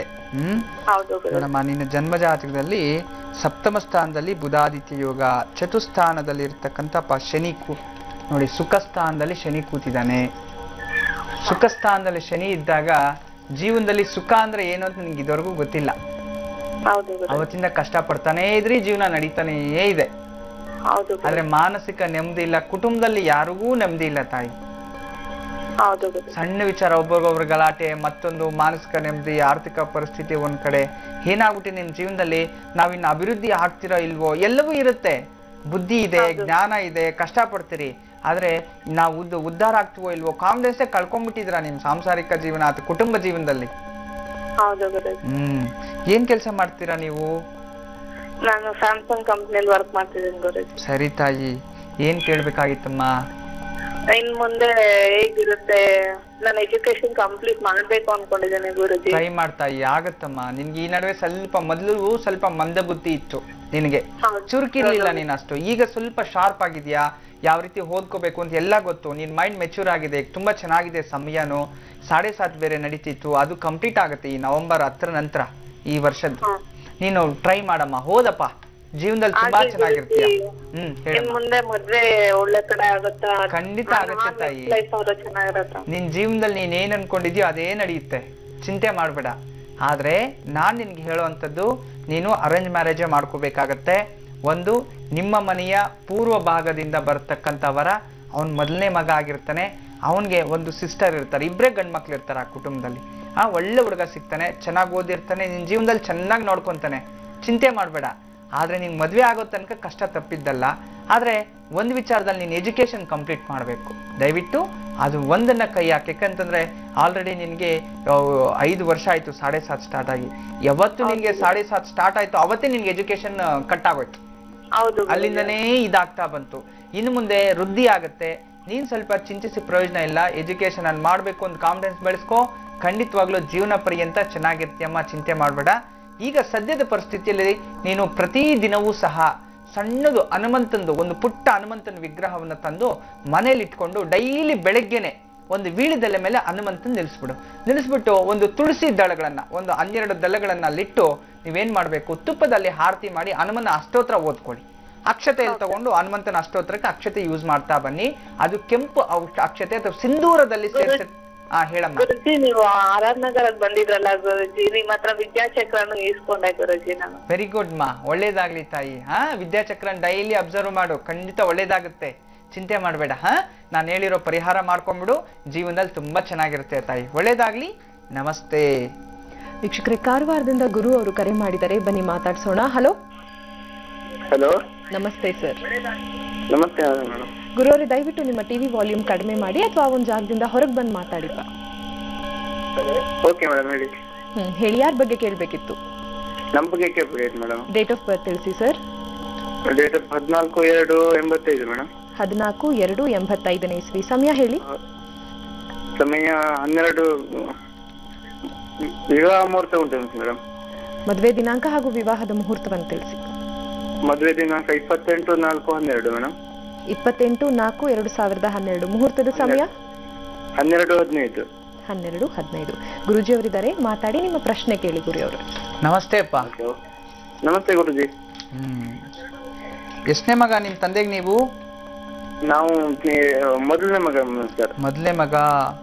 ನಿಮ್ಗೆ ಸಂತಾನ ಸಂತಾನ ಆಗಿಲ್ಲ ಸರ್ ಮೇಡಮ್. ಎಷ್ಟು ವರ್ಷ ಆಯ್ತು ಮದುವೆ ಆಗಿ? 2 ವರ್ಷ ಆಯ್ತು. 2 ವರ್ಷ ಆಯ್ತು. ಜಾತಕದಲ್ಲಿ ಅದೇ ತೋರಿಸ್ತಾ ಇದೆ ನೋಡಿ, ಪಂಚಮ ಸ್ಥಾನ, ಪುತ್ರ ಸ್ಥಾನ. ಚಿಂತೆ ಮಾಡ್ಬೇಡಿ. ನೀವು ಹುಟ್ಟಿರೋದು ಗುರುವಾರನೇ. ಹೌದು, ಗುರುವಾರ, ವೃಶ್ಚಿಕ ರಾಶಿ. ಗುರುವಾರನೇ ಹುಟ್ಟಿರ್ತಕ್ಕಂಥದ್ದು. ಜ್ಯೇಷ್ಠ ನಕ್ಷತ್ರ, ವೃಶ್ಚಿಕ ರಾಶಿಯಲ್ಲಿ ಹುಟ್ಟಿದ್ರಿ. ತುಂಬಾ ಚೆನ್ನಾಗಿರತಕ್ಕಂಥದ್ದು ಜಾತಕ, ತುಂಬಾ ಚೆನ್ನಾಗಿದೆ ವಿಶೇಷವಾಗಿ. ಆದ್ರೆ ಜೀವನದಲ್ಲಿ ಸಾಕಷ್ಟು ನೊಂದ್ಬಿಟ್ಟಿದ್ಯಪ್ಪ. ಎಲ್ಲಾ ಜವಾಬ್ದಾರಿನೂ ನಿಂದೆ. ನಿನ್ ಬುದ್ಧಿ ಬಂದಂಗಿಂದ ನೀನು ಕಷ್ಟ ಪಡಿತಿದ್ಯಾ, ನಿನ್ ಸಂಸಾರ ನೀನ್ ಬೆಳೆಸ್ಕೋಬೇಕಾಗಿದೆ, ಕುಟುಂಬ ನಿರ್ವಹಣೆನೇ ನಿಂದೆ. ಏನಾಗ್ಬಿಟ್ಟಿದೆ ಅಂತಂದ್ರೆ, ಈ ಒಂದು ಹಸು ಎತ್ತು ಕುಟುಂಬಕ್ಕೋಸ್ಕರ ದುಡಿಯುತ್ತಲ್ಲ, ಯಜಮಾನನಿಗೋಸ್ಕರ, ಆ ರೀತಿ ಕುಟುಂಬಸ್ಕೋರ್ಗಳನ್ನೇ ದುಡಿಯುವಂತ ಪರಿಸ್ಥಿತಿ ಬರುತ್ತೆ ನಿನ್ ಜೀವನದಲ್ಲಿ, ಬಂದಿದೆ ಅಂತ. ಆದ್ರೆ ಜೀವನದಲ್ಲಿ ಎಷ್ಟೇ ದುಡಿದ್ರು ಪ್ರಗತಿ ಅನ್ನೋದಿಲ್ಲ. ಇಲ್ಲ, ಒಳ್ಳೆ ಹೆಸರು ಮಾಡಿದ್ಯಾ, ಜನರಲ್ಲೆಲ್ಲ ಒಳ್ಳೆ ಅನುಕೂಲ ಇದೆ, ತುಂಬಾ ಚೆನ್ನಾಗಿದೆ. ಸಪೋರ್ಟೇ ಇಲ್ಲ ನಿನ್ ಜೀವನದಲ್ಲಿ. ನಿನ್ನೇ ದುಡಿಬೇಕು, ನೀನೇ ನಿಂತ್ಕೋಬೇಕು, ನೀನೇ ಮಾಡ್ಕೋಬೇಕು. ಉತ್ತಮ ಸ್ಥಾನಮಾನಗಳು ನಿನ್ಗೆ ಸಿಗ್ತಾ ಇಲ್ಲ. ಒಳ್ಳೆ ಹೆಸರು ಒಂದಿದೆ ಅಷ್ಟೇ. ಆದ್ರೆ ಜೀವನದಲ್ಲಿ ಈಗ ನಿನ್ನ ಜನ್ಮಜಾತದಲ್ಲಿ ಬ್ರಹ್ಮಹತ್ಯೆ ದೋಷ ಇದೆ. ಬ್ರಹ್ಮಹತ್ಯೆ ದೋಷ ಅಂತಂದ್ರಾಗ ಗುರು ಪುತ್ರಕಾರಕ, ಅವನ ಶಾಪ ಇರೋದ್ರಿಂದ ನೀವು ಪ್ರತಿ ಗುರುವಾರ ಒಂದು ಕಡಲೆ ಕಾಳಿನಲ್ಲಿ ಮಾಡತಕ್ಕಂಥ ಒಂದು ಮಾಲೆಯನ್ನ ಗುರುಗ್ರಹ ಅಂದ್ರೆ ಬೃಹಸ್ಪತಿ, ನವಗ್ರಹಗಳ ಒಂದು ಬೃಹಸ್ಪತಿ ಗ್ರಹಕ್ಕೆ ಹಾಕ್ಬೇಕು. ಆ ದಿನ ಒಂದು ತೆಂಗಿನಕಾಯಿಯನ್ನ ದಾನ ಕೊಡಬೇಕು. ಈ ರೀತಿ ಒಂದು 16 ವಾರ ಮಾಡಿಕೊಂಡು ಪ್ರತಿ ಗುರುವಾರ ನೀವು ಹಳದಿ ರಿಲೇಟೆಡ್ ಏನಾದ್ರೂ ಪ್ರಸಾದವನ್ನ ಹಂಚಬೇಕು ದೇವಸ್ಥಾನದಲ್ಲಿ. ಗಂಧ ಆಗಿರ್ಬೋದು, ಬೂಂದಿ ಆಗಿರ್ಬೋದು, ಮೈಸೂರು ಪಾಕ್ ಆಗ್ಬೋದು, ಯಾವ್ದಾದ್ರು ಹಳದಿ ಮಿಶ್ರಿತವಾಗಿರ್ತಕ್ಕಂಥ ಕಡಲೆ ಹಿಟ್ಟಿನಿಂದ ಮಾಡತಕ್ಕಂಥ ಪ್ರಸಾದವನ್ನ ಹಂಚಿದ್ರೆ ಸಾಕು. ಒಂದು 16 ವಾರ ಮಾಡಿ. ಜೀವನದಲ್ಲಿ ಬ್ರಹ್ಮಹತ್ಯೆ ದೋಷ ಹೋಗುತ್ತೆ. ಪುತ್ರಕಾರಕ, ಧನಕಾರಕ ಅವನೇ ಆಗಿರೋದ್ರಿಂದ ನಿಮ್ಮ ಜೀವನದಲ್ಲಿ ಉತ್ತಮ ಸಂತಾನ, ಆರ್ಥಿಕದಲ್ಲಿ ಪ್ರಗತಿ ಎರಡೂ ನಿಮ್ಮದೇ ಆಗುತ್ತೆ. ಒಳ್ಳೇದಾಗ್ಲಿ. ಬ್ರಹ್ಮೋಸ್ಮಿ. ವೀಕ್ಷಕರೀಗ ಪತ್ರಗಳತ್ತ ಗಮನ ಹರಿಸೋ ಸಮಯ ಆಗಿದೆ. ತುಮಕೂರಿನ ಸರಸ್ವತಿಪುರಂನಿಂದ ಪತ್ರವನ್ನ ಬರೆದಿದ್ದಾರೆ ಸುಂದರಮ್ಮ ಅವರು. ಅವರ ಸಮಸ್ಯೆ ಏನು, ಪ್ರಶ್ನೆ ಏನು ನೋಡೋಣ. ಗುರುಜಿ, ಸುಂದರಮ್ಮ ಹಾಗೂ ರೇಣುಕಪ್ಪ ದಂಪತಿಗಳು ಪತ್ರವನ್ನ ಬರೆದು ಕಳಿಸಿದರೆ ಮಗಳ ಒಂದು ಜೀವನದ ಬಗ್ಗೆ, ಮುಂದಿನ ಭವಿಷ್ಯದ ಬಗ್ಗೆ ಕೇಳಬೇಕು ಅಂತ ಹೇಳ್ತಾರೆ. ಮಗಳ ಹೆಸರು ಯಮುನಾ ಅಂತ. ಹುಟ್ಟಿದಂತ ದಿನಾಂಕ 27/4/85 ಇಸ್ವಿ, ಶನಿವಾರ ಸಂಜೆ 6:15 ಅಂತ ಹೇಳಿದ್ದಾರೆ. ಸ್ಥಳ ತುಮಕೂರಿನಲ್ಲಿ, ಕಟಕ ರಾಶಿ, ಪುಷ್ಯ ನಕ್ಷತ್ರ ಅಂತ ತಿಳಿಸಿದ್ದಾರೆ. ವಿವಾಹವಾಗಿ ಸಮಸ್ಯೆ ಉಂಟಾಗಿದೆ ಗುರುಜಿ, ನ್ಯಾಯಾಲಯದಲ್ಲಿ ತನಿಖೆ ಕೂಡ ಆಗ್ತಾ ಇದೆ. ಮುಂದಿನ ಜೀವನ ಹೇಗಿರುತ್ತೆ ಯಮುನಾದು, ದಯವಿಟ್ಟು ತಿಳಿಸಿ ಅಂತ ಹೇಳಿದ್ದಾರೆ. ಜೈ ಮಹಾಕಾಳಿ.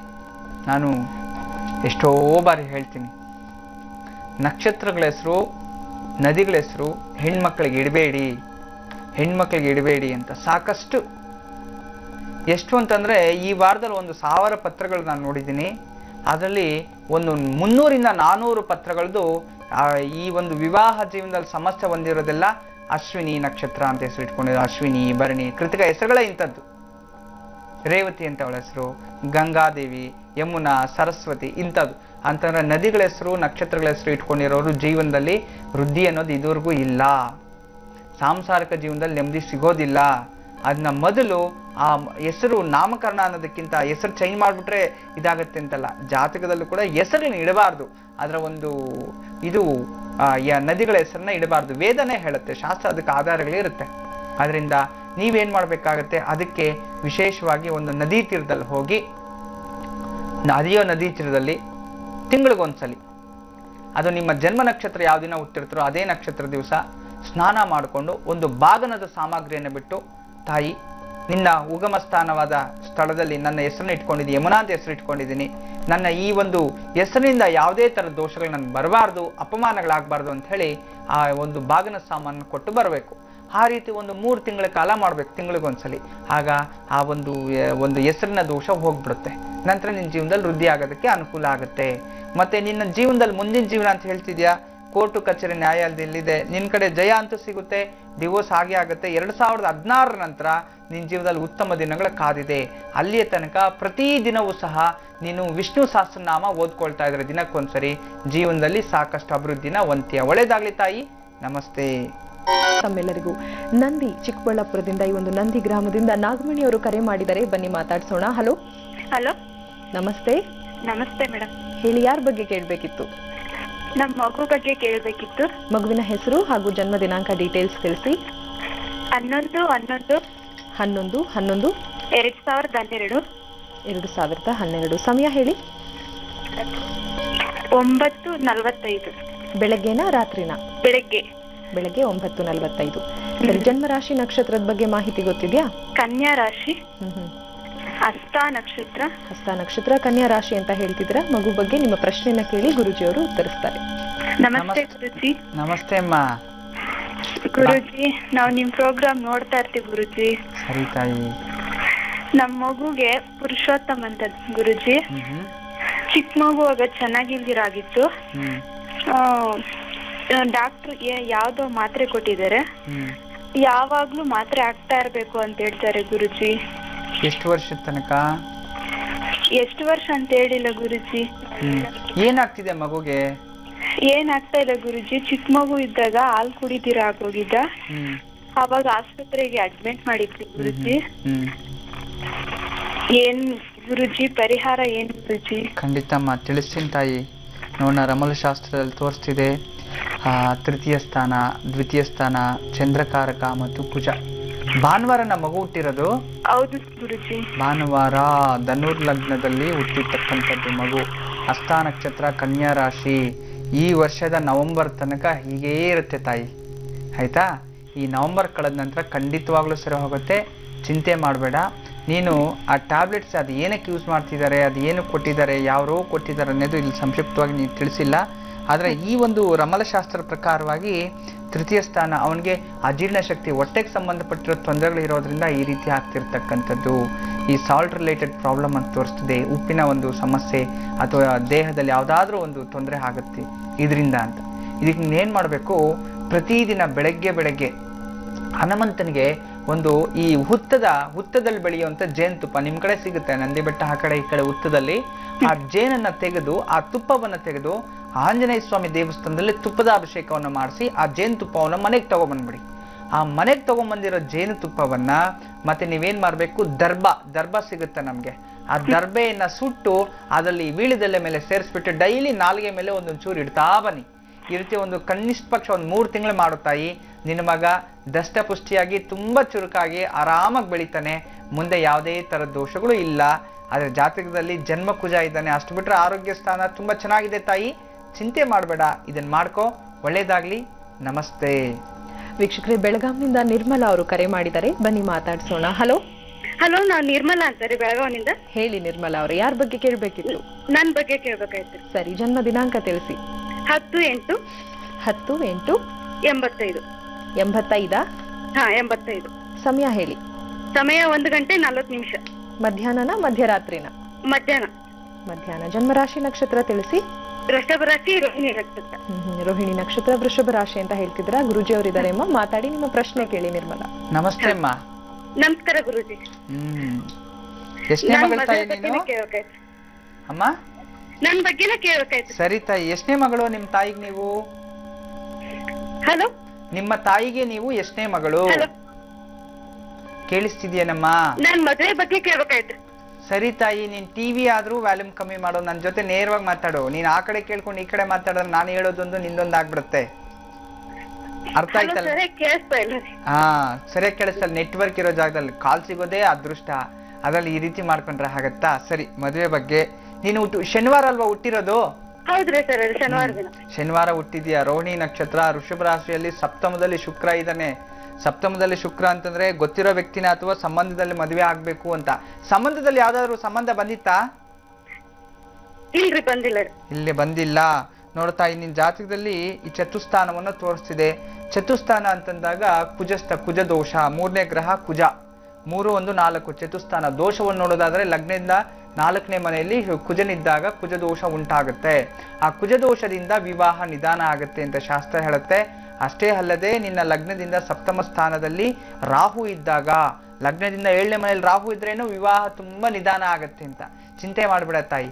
ನೀನು ಪ್ರತಿ ಮಂಗಳವಾರ ದುರ್ಗಾದೇವಿ ದೇವಸ್ಥಾನದಲ್ಲಿ ಹೋಗಿ ಒಂದು ಎಳ್ಳೆಣ್ಣೆಯಲ್ಲಿ ನಿಂಬೆ ಹಣ್ಣಿನ ದೀಪವನ್ನ ರಾಹು ಕಾಲದಲ್ಲಿ ಒಂದು 16 ವಾರ ಹಚ್ಚು. ಈ 16 ವಾರ ಮುಗಿಯೋಷ್ಟು ಒಳಗಡೆ ನಿನ್ಗೆ ವಿವಾಹ ನಿಶ್ಚಯ ಆಗತ್ತೆ, ಚಿಂತೆ ಮಾಡಬೇಡ. ಮತ್ತೆ ಸಪ್ತಮದಲ್ಲಿ ರಾಹು ಇದ್ದಾಗ ದಾಂಪತ್ಯ ಜೀವನದಲ್ಲಿ ಸ್ವಲ್ಪ ಸಮಸ್ಯೆಗಳು ಎದುರಿಸಬೇಕಾಗತ್ತೆ ಅಂತ ಹೇಳುತ್ತೆ. ಅದರಿಂದ ಒಂದು ಸರ್ಪ ಸಂಸ್ಕಾರವನ್ನು ಅನುಕೂಲ ಆದ್ರೆ ಮಾಡಿಸಿ, ಅಥವಾ ಒಂದು 27 ದಿನಗಳ ಕಾಲ ಸತತವಾಗಿ ನೀನು ಆ ಸರ್ಪ ಪೂಜೆಯನ್ನ ಮಾಡುವಂಥದ್ದು ಅಥವಾ ತನಿ ಎರಿಯೋದು ಅಂತ ಹೇಳ್ತು, ಅದು ಹೋಗಿ ಮಾಡ್ಕೊಂಬ. ಖಂಡಿತವಾಗ್ಲೂ ನಿನ್ನ ಜೀವನದಲ್ಲಿ ಉನ್ನತ ಸ್ಥಾನಕ್ಕೆ ಹೋಗ್ತೀಯಾ. ಈ ಮೇ ಕಳೆಯೋದ್ರ ಒಳಗಡೆ ನಿನ್ಗೆ ಮದುವೆ ನಿಶ್ಚಯ ಆಗುತ್ತೆ ತಾಯಿ. ಒಳ್ಳೇದಾಗ್ಲಿ. ನಮಸ್ತೆ. ವೀಕ್ಷಕರೇ, ಈಗ ಇನ್ನೊಂದು ಪತ್ರವನ್ನ ನೋಡೋ ಸಮಯ ಆಗಿದೆ. ಕೊಪ್ಪಳದಿಂದ ಪತ್ರ ಬಂದಿದೆ. ಬನ್ನಿ ಅವರ ಪ್ರಶ್ನೆ ಏನು, ಸಮಸ್ಯೆ ಏನು ನೋಡೋಣ. ಗುರುಜಿ ಕೊಪ್ಪಳದಿಂದ ಪತ್ರವನ್ನ ಬರೆದಿದ್ದಾರೆ. ಹಿರಿಯ ಮಗನಾದಂತ ಆನಂದ್ ಬಗ್ಗೆ ಕೇಳಬೇಕು ಅಂತ ತಾಯಿ ಪತ್ರವನ್ನ ಬರೆದಿದ್ದಾರೆ. ಗುರುಜಿ 2013ನೇ ಇಸವಿಯಲ್ಲಿ ಜೂನ್ನಲ್ಲಿ BE ಎಲೆಕ್ಟ್ರಾನಿಕ್ಸ್ ಅಂಡ್ ಕಮ್ಯುನಿಕೇಶನ್ ಮುಗಿಸಿದ್ದಾರೆ. ಆದ್ರೆ ಈಗ ಅವನಿಗೆ ಉದ್ಯೋಗ ಯಾವಾಗ ಸಿಗುತ್ತೆ ದಯವಿಟ್ಟು ತಿಳಿಸ್ಕೊಡಿ ಅಂತ ಕೇಳ್ತಾ ಇದ್ದಾರೆ. ಹುಟ್ಟಿದಂತ ದಿನಾಂಕ 18/9/91ನೇ ಇಸವಿ ಬುಧವಾರ ರಾತ್ರಿ 1:35 ಅಂತ ಹೇಳ್ತಿದ್ದಾರೆ. ಉತ್ತರಾಷಾಢ ನಕ್ಷತ್ರ, ಧನುರ್ರಾಶಿ ಅಂತ ತಿಳಿಸಿದ್ದಾರೆ. ನೋಡಿ, ಜಾತಕದಲ್ಲಿ ವಿಶೇಷವಾಗಿ ದುಸ್ಥಾನ, ಅಷ್ಟಮ ಸ್ಥಾನ, ಚತುಸ್ಥಾನ, ಸುಖಸ್ಥಾನ ಅಧಿಪತಿ ಸುಖಸ್ಥಾನವನ್ನು ತೋರಿಸ್ತಿದೆ. ಅಷ್ಟಮ ಸ್ಥಾನ ನಿಮ್ಮ ಪ್ರಶ್ನೆಯ ಪ್ರಕಾರ ಈ ಒಂದು ಉದ್ಯೋಗ ಸ್ಥಾನವನ್ನ ದಶಮ ಸ್ಥಾನ ಅಂತ ಹೇಳ್ತೀವಿ. ಉದ್ಯೋಗ ಸ್ಥಾನದಲ್ಲಿ ಅಷ್ಟಮಾಧಿಪತಿ ದಶಮ ಸ್ಥಾನದಲ್ಲಿ ಕೂತಿದ್ದಾಗ ಉದ್ಯೋಗದಲ್ಲಿ ತೊಂದರೆ ಆಗತ್ತೆ ಅಂತ ಈ ಒಂದು ಕಮಲಶಾಸ್ತ್ರದ ಕ್ಯಾಲ್ಕುಲೇಷನ್ ಪ್ರಕಾರ. ಅದನ್ನ ನೀವು ಸ್ವಲ್ಪ ಜಾಗೃತೆಯನ್ನು ವಹಿಸಬೇಕಾಗತ್ತೆ. ಅಂದ ಉದ್ಯೋಗವನ್ನು ಈಗ ಪ್ರಗತಿ ಆಗಬೇಕು, ಉದ್ಯೋಗ ನಿಮ್ಗೆ ಅರ್ಜೆಂಟಾಗಿ ಸಿಗಬೇಕು ಅನ್ನೋದಾದ್ರೆ ನೀವು ಮಾಡಬೇಕಾಗಿರ್ತಕ್ಕಂಥದ್ದು ಸತತವಾಗಿ 9 ದಿನಗಳ ಕಾಲ ಗೋಪೂಜೆಯನ್ನು ಮಾಡಬೇಕು. ಹಸುಗೆ ನಿಮ್ಮ ಕೈಯಿಂದ ಬಾಳೆಹಣ್ಣು ಬೆಲ್ಲ ಹಾಕಿ ಏನಾದರೂ ಸರಿ ಕಂಟಿನ್ಯೂಸ್ ಆಗಿ 9 ದಿನ ಕೊಡಿ. 9 ದಿನ ಅನ್ನುವ ಸಾಯಂಕಾಲ 5 ರಿಂದ 6 ಗಂಟೆಯ ಸಮಯದಲ್ಲಿ ಒಂದು ಸೂರ್ಯ ಮುಳುಗುವಂಥ ಸಮಯದಲ್ಲಿ ನೀವೇನು ಮಾಡಬೇಕು, ಸೂರ್ಯನ ಪೂಜೆಯನ್ನು ಮಾಡಬೇಕು. ಸೂರ್ಯ ಸ್ತೋತ್ರ, ಸೂರ್ಯ ನಮಸ್ಕಾರ, ಸೂರ್ಯನಿಗೆ ಒಂದು ಅರ್ಘ್ಯವನ್ನ, ಒಂದು ಚೆಂಬಲ್ ನೀರು ತಗೊಂಡು ಸೂರ್ಯನನ್ನ ಪ್ರಾರ್ಥನೆ ಮಾಡಿಕೊಂಡು ಈ ರೀತಿ ಒಂದು ತುಳಸಿ ಗಿಡಕ್ಕೆ ಬಿಟ್ಬಿಡಿ. ಈ ರೀತಿ 9 ದಿನಗಳು ಮಾಡಿ. ಈ 9 ದಿನ ಮುಗಿದು ಒಂದು ವಾರದೊಳಗಡೆ ನಿಮಗೆ ಉದ್ಯೋಗ ಸಿಕ್ಕುತ್ತೆ. ಒಳ್ಳೇದಾಗ್ಲಿ. ನಮಸ್ತೆ. ಗುರುಜಿ ಇನ್ನೊಂದು ಪತ್ರವನ್ನ ನೋಡೋಣ. ಪೂನಾದಿಂದ ಪತ್ರ ಬಂದಿದೆ. ಶೈಲಜಾ ಭೋಗಮ್ ಅವರು ಪತ್ರವನ್ನ ಬರೆದಿದ್ದಾರೆ. ಮಗಳು ಆದಂತ ಗೌತಮಿ ಹಾಗೂ ಅಳಿಯ ಕಿರಣ್ ಕುಮಾರ್ ಬಗ್ಗೆ ಕೇಳಬೇಕು, ಅವರ ಮುಂದಿನ ಜೀವನದ ಬಗ್ಗೆ ಕೇಳಬೇಕು ಅಂತ ಹೇಳ್ತಿದ್ದಾರೆ. ತುಂಬಾನೇ ಕಷ್ಟ ಪಡ್ತಿದ್ದಾಳೆ ಮಗಳು, ಅಡ್ಜಸ್ಟ್ ಆಗಕ್ಕೆ ಸಾಧ್ಯ ಆಗ್ತಾ ಇಲ್ಲ. ದಯವಿಟ್ಟು ಮುಂದೆ ಅದಕ್ಕೊಂದು ಪರಿಹಾರವನ್ನ ಸೂಚಿಸಿ, ಅವರ ದಾಂಪತ್ಯ ಜೀವನ ಸುಖಮಯವಾಗಿರಲು ಒಂದು ಪರಿಹಾರ ತಿಳಿಸಿ ಅಂತ ಹೇಳಿದ್ದಾರೆ. ಮದುವೆ ಆದಂತಹ ದಿನಾಂಕವನ್ನ ಸೂಚಿಸಿದ್ದಾರೆ. ಗೌತಮಿ ಕಿರಣ್ ವರಿಸಿದಂತಹ ದಿನಾಂಕ 27/11/2009, ಸಮಯ 12:14 ಅಂತ ಹೇಳಿದ್ದಾರೆ.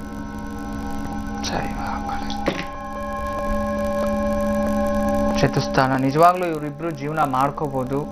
ಆದ್ರೆ ಇವರಿಬ್ಬರ ಜಾತಕಗಳಲ್ಲಿ ಗ್ರಹ ಮೈತ್ರಿಕೂಟನೇ ಇಲ್ಲ. 2 ಶತ್ರುಗಳನ್ನ ಒಂದು ಸಂಸಾರ ಮಾಡಿಸ್ಬಿಟ್ಟಿದ್ರಿ. ಇವಳು ನೋಡಿದ್ರೆ ಸಿಂಹದ ಒಂದು ಲಗ್ನ, ಇವನು ನೋಡಿದ್ರೆ ಕುಂಭ ಲಗ್ನ, ಶನಿ ಮತ್ತೆ ಗುರು. ಗ್ರಹ ಮೈತ್ರಿಕೂಟ ಇಲ್ಲ. ಈ ಶನಿ ಸೂರ್ಯರು ಅಪ್ಪಟ ಶತ್ರುಗಳ ರೂಪದಲ್ಲಿ ಇರ್ತಾರೆ. ಅಂದ ಸ್ವಲ್ಪ ಜಾಗ್ರತೆ ವಹಿಸಬೇಕು. ಅದರಿಂದ ಈ ಒಂದು ಬೃಹಸ್ಪತಿ ಶನಿ ಸಂಧಿ ಶಾಂತಿಯನ್ನ ಮಾಡಿಸ್ಬೇಕಾಗತ್ತೆ. ಗುರು ಮತ್ತೆ ಶನಿ ಸಂಧಿ ಶಾಂತಿಯನ್ನ ಒಂದು ಮಾಡಿಸಿ ಪ್ರತಿ ಶುಕ್ರವಾರ ವೆಂಕಟೇಶ್ವರನ ದೇವಸ್ಥಾನಕ್ಕೆ ಹೋಗ್ಬೇಕು. ವೆಂಕಟೇಶ್ವರನ ದೇವಸ್ಥಾನಕ್ಕೆ ಹೋಗ್ಬಿಟ್ಟು ವೆಂಕಟೇಶ್ವರನ ದೇವಸ್ಥಾನದಲ್ಲಿ ಬಾಲಾಜಿ ವೆಂಕಟೇಶ್ವರನ ದೇವಸ್ಥಾನದಲ್ಲಿ ವಕ್ಷಸ್ಥಳದಲ್ಲಿ ಮಹಾಲಕ್ಷ್ಮಿ ಸ್ಥಿರವಾಗಿ ನಿಂತಿರ್ತಾಳೆ. ಅಲ್ಲಿ ಹೋಗಿ ವೆಂಕಟೇಶ್ವರ ದೇವಸ್ಥಾನ ದೂರದಲ್ಲಿ ನಿಂತ್ಕೊಂಡು ಆ ಮಹಾಲಕ್ಷ್ಮಿಗೆ ಒಂದು ಆರತಿಯನ್ನ ಮಾಡಬೇಕು. ಆರತಿಯನ್ನ ಮಾಡಿ, ಅಮ್ಮ ತಾಯಿ, ನನ್ನ ಜೀವನದಲ್ಲಿ ನನ್ನ ಪುರುಷನ ನನ್ನ ಗಂಡನಿಂದ ನೆಮ್ಮದಿ ಸುಖ ಸಿಗಬೇಕು. ನೀನು ಆ ವೆಂಕಟೇಶ್ವರ ನಿನ್ನನ್ನ ಮಹಾವಿಷ್ಣು ವಕ್ಷಸ್ಥಳದಲ್ಲಿ ಇಟ್ಕೊಂಡು ನಾನು ಆ ರೀತಿ ಜಾಗೃತಿನ ಕಾಪಾಡ್ಕೋಬೇಕು. ನಿನ್ನ ಸ್ಥಾನ ನನಗೆ ಕಲ್ಪಿಸು ಅಂತ ಹೇಳಿ ಆ ವಕ್ಷಸ್ಥಳದಲ್ಲಿರೋ ಲಕ್ಷ್ಮಿಗೆ ದೂರದಿಂದ ನಿಂತ್ಕೊಂಡು ನಮಸ್ಕಾರ, ಒಂದು ದೀಪದ ಆರತಿ ಮಾಡಬೇಕು. ಮತ್ತೆ ಈ ರೀತಿ ಪ್ರತಿ ಶುಕ್ರವಾರ ಸಾಯಂಕಾಲ ಮಾಡಿಕೊಂಡು ಮನೆಗೆ ಬಂದು ಈ ಸಣ್ಣ ಮಕ್ಕಳು ಕುಮಾರಿ ಅಂತ ಹೇಳ್ತೀವಿ. ಅವ್ರಿಗೇನಾದ್ರೂ ಮನಸ್ಸು ಸಂತೋಷ ಪಡಿಸುವಂಥದ್ದು, ಅವ್ರಿಗೇನಾದ್ರೂ ಈ ಹೆಸರು ಕಾಳಿಂದ ಮಾಡ್ತಕ್ಕಂಥ ಪ್ರಸಾದ ಇಂಥದ್ದು ಕೊಡ್ತಾ ಬರಬೇಕು. ಪ್ರತಿ ಶನಿವಾರ ಕಂಪಲ್ಸರಿ ವಿಷ್ಣು ಸಹಸ್ರನಾಮ ಪಾರಾಯಣ ಮಾಡ್ಕೋಬೇಕು. ಇಷ್ಟು ಮಾಡ್ಕೊಳ್ಳಿ, ಖಂಡಿತ ನಿಮ್ಮ ಜೀವನದಲ್ಲಿ ಸಾಕಷ್ಟು ನೆಮ್ಮದಿಯನ್ನ ಅನುಭವಿಸ್ತೀರಿ. ಒಳ್ಳೇದಾಗ್ಲಿ ತಾಯಿ. ನಮಸ್ತೆ. ವೀಕ್ಷಕರೇ, ದೂರದ ಕೇರಳದ ಮಂಜೇಶ್ವರದಿಂದ ನೇತ್ರಾವತಿ ಅವರು ಕರೆ ಮಾಡಿದ್ದಾರೆ, ಬನ್ನಿ ಮಾತಾಡ್ಸೋಣ. ಹಲೋ. ಹಲೋ, ನಮಸ್ತೆ ನೇತ್ರಾವತಿ ಅವರೇ. ನಮಸ್ತೆ. ಹೇಳಿಮ್ಮ, ಯಾರ ಬಗ್ಗೆ ಕೇಳಬೇಕಿತ್ತು? ನನ್ನ ಬಗ್ಗೆ. ಸರಿ, ಜನ್ಮ ದಿನಾಂಕ ಹೇಳಿ. ಜನ್ಮ ದಿನಾಂಕ 1/6/77. 1/6/77 ಇಸವಿ. ಸಮಯ ಹೇಳಿ. 5:55 ಸಾಯಂಕಾಲ. ಸರಿ, ಜನ್ಮ ರಾಶಿ ನಕ್ಷತ್ರದ ಬಗ್ಗೆ ಮಾಹಿತಿ ಗೊತ್ತಿದೆಯಾ ತಮ್ಗೆ? ವೃಶ್ಚಿಕ ಅನುರಾಧ ನಕ್ಷತ್ರ. ಸರಿ, ಗುರುಜಿ ಅವರಿದ್ದಾರೆ ನೇತ್ರಾವತಿ ಅವರೇ, ಮಾತಾಡಿ, ನಿಮ್ಮ ಪ್ರಶ್ನೆ ಕೇಳಿ. ನಮಸ್ತೆ ಅಮ್ಮ. ನಮಸ್ತೆ ಹೇಳಿ ತಾಯಿ. ಗುರುಜಿ. ಎಷ್ಟನೇ ಮಗಳು ನೀವು ನಿಮ್ಮ ತಾಯಿಗೆ? ಫಸ್ಟ್. ಮೊದಲನೇ ಮಗಳು. ನೋಡು, ಜನ್ಮ ಜಾತಕ ಮೊದಲನೇ ಮಗಳು ಅಂತ ಏನೋ ತೋರಿಸ್ತಿದೆ, ಆದ್ರೆ ಮಾನಸಿಕವಾಗಿ ನೆಮ್ಮದಿ ಇಲ್ಲ. ನೀನು ಹುಟ್ಟಿರ್ತಕ್ಕಂಥ ಯಾವ ವಾರ ತಾಯಿ? ನೀವು ಹುಟ್ಟಿರೋದು ಭಾನುವಾರನಾ? ಬುಧವಾರ. ಬುಧವಾರದಲ್ಲಿ ಹುಟ್ಟಿದ್ಯಾ? ಕರೆಕ್ಟ್ ಇದೆ, ಬುಧವಾರದಿಂದಲೇ ಹುಟ್ಟಿರ್ತಕ್ಕಂಥದ್ದು. ನಿನ್ನ ಜನ್ಮ ಜಾತಕದಲ್ಲಿ ನೋಡಮ್ಮ, ಸಪ್ತಮ ಸ್ಥಾನದಲ್ಲಿ ಕುಜ, ಶುಕ್ರ, ಬುಧ 3 ಗ್ರಹಗಳು ಕೂತಿದೆ. ಲಗ್ನಾಧಿಪತಿ ಸಪ್ತಸ್ಥಾನದಲ್ಲಿದ್ದಾಗ ತುಂಬಾ ಚೆನ್ನಾಗಿ ಆಗ್ಬೇಕು ಅಂತ ಕುಜದೋಷ ಇರತಕ್ಕಂಥದ್ದು. ಅಷ್ಟಮದಲ್ಲಿ ಗುರು. ನೀನು ಅವತ್ತಿಂದ ಇವತ್ತಿನ ತನಕ ನೆಮ್ಮದಿನೇ ಇಲ್ಲ ತಾಯಿ. ಇಲ್ಲ ಗುರುಜಿ. ಎಲ್ಲಾ ರೀತಿಯ ಕಷ್ಟಗಳನ್ನು ಅನುಭವಿಸ್ತಿದ್ಯಾ. ಏನಾಗ್ಬಿಟ್ಟಿದೆ, ಎಲ್ಲೂ ನೀನು ಉಪಯೋಗ ಮಾಡ್ಕೊಳ್ಳೋರೆ, ಕೊನೆಗೆ ಅಪಮಾನ ಅಪವಾದಗಳು ಅದೇ ಅಲ್ವಾ ನಡೀತಿದೆ.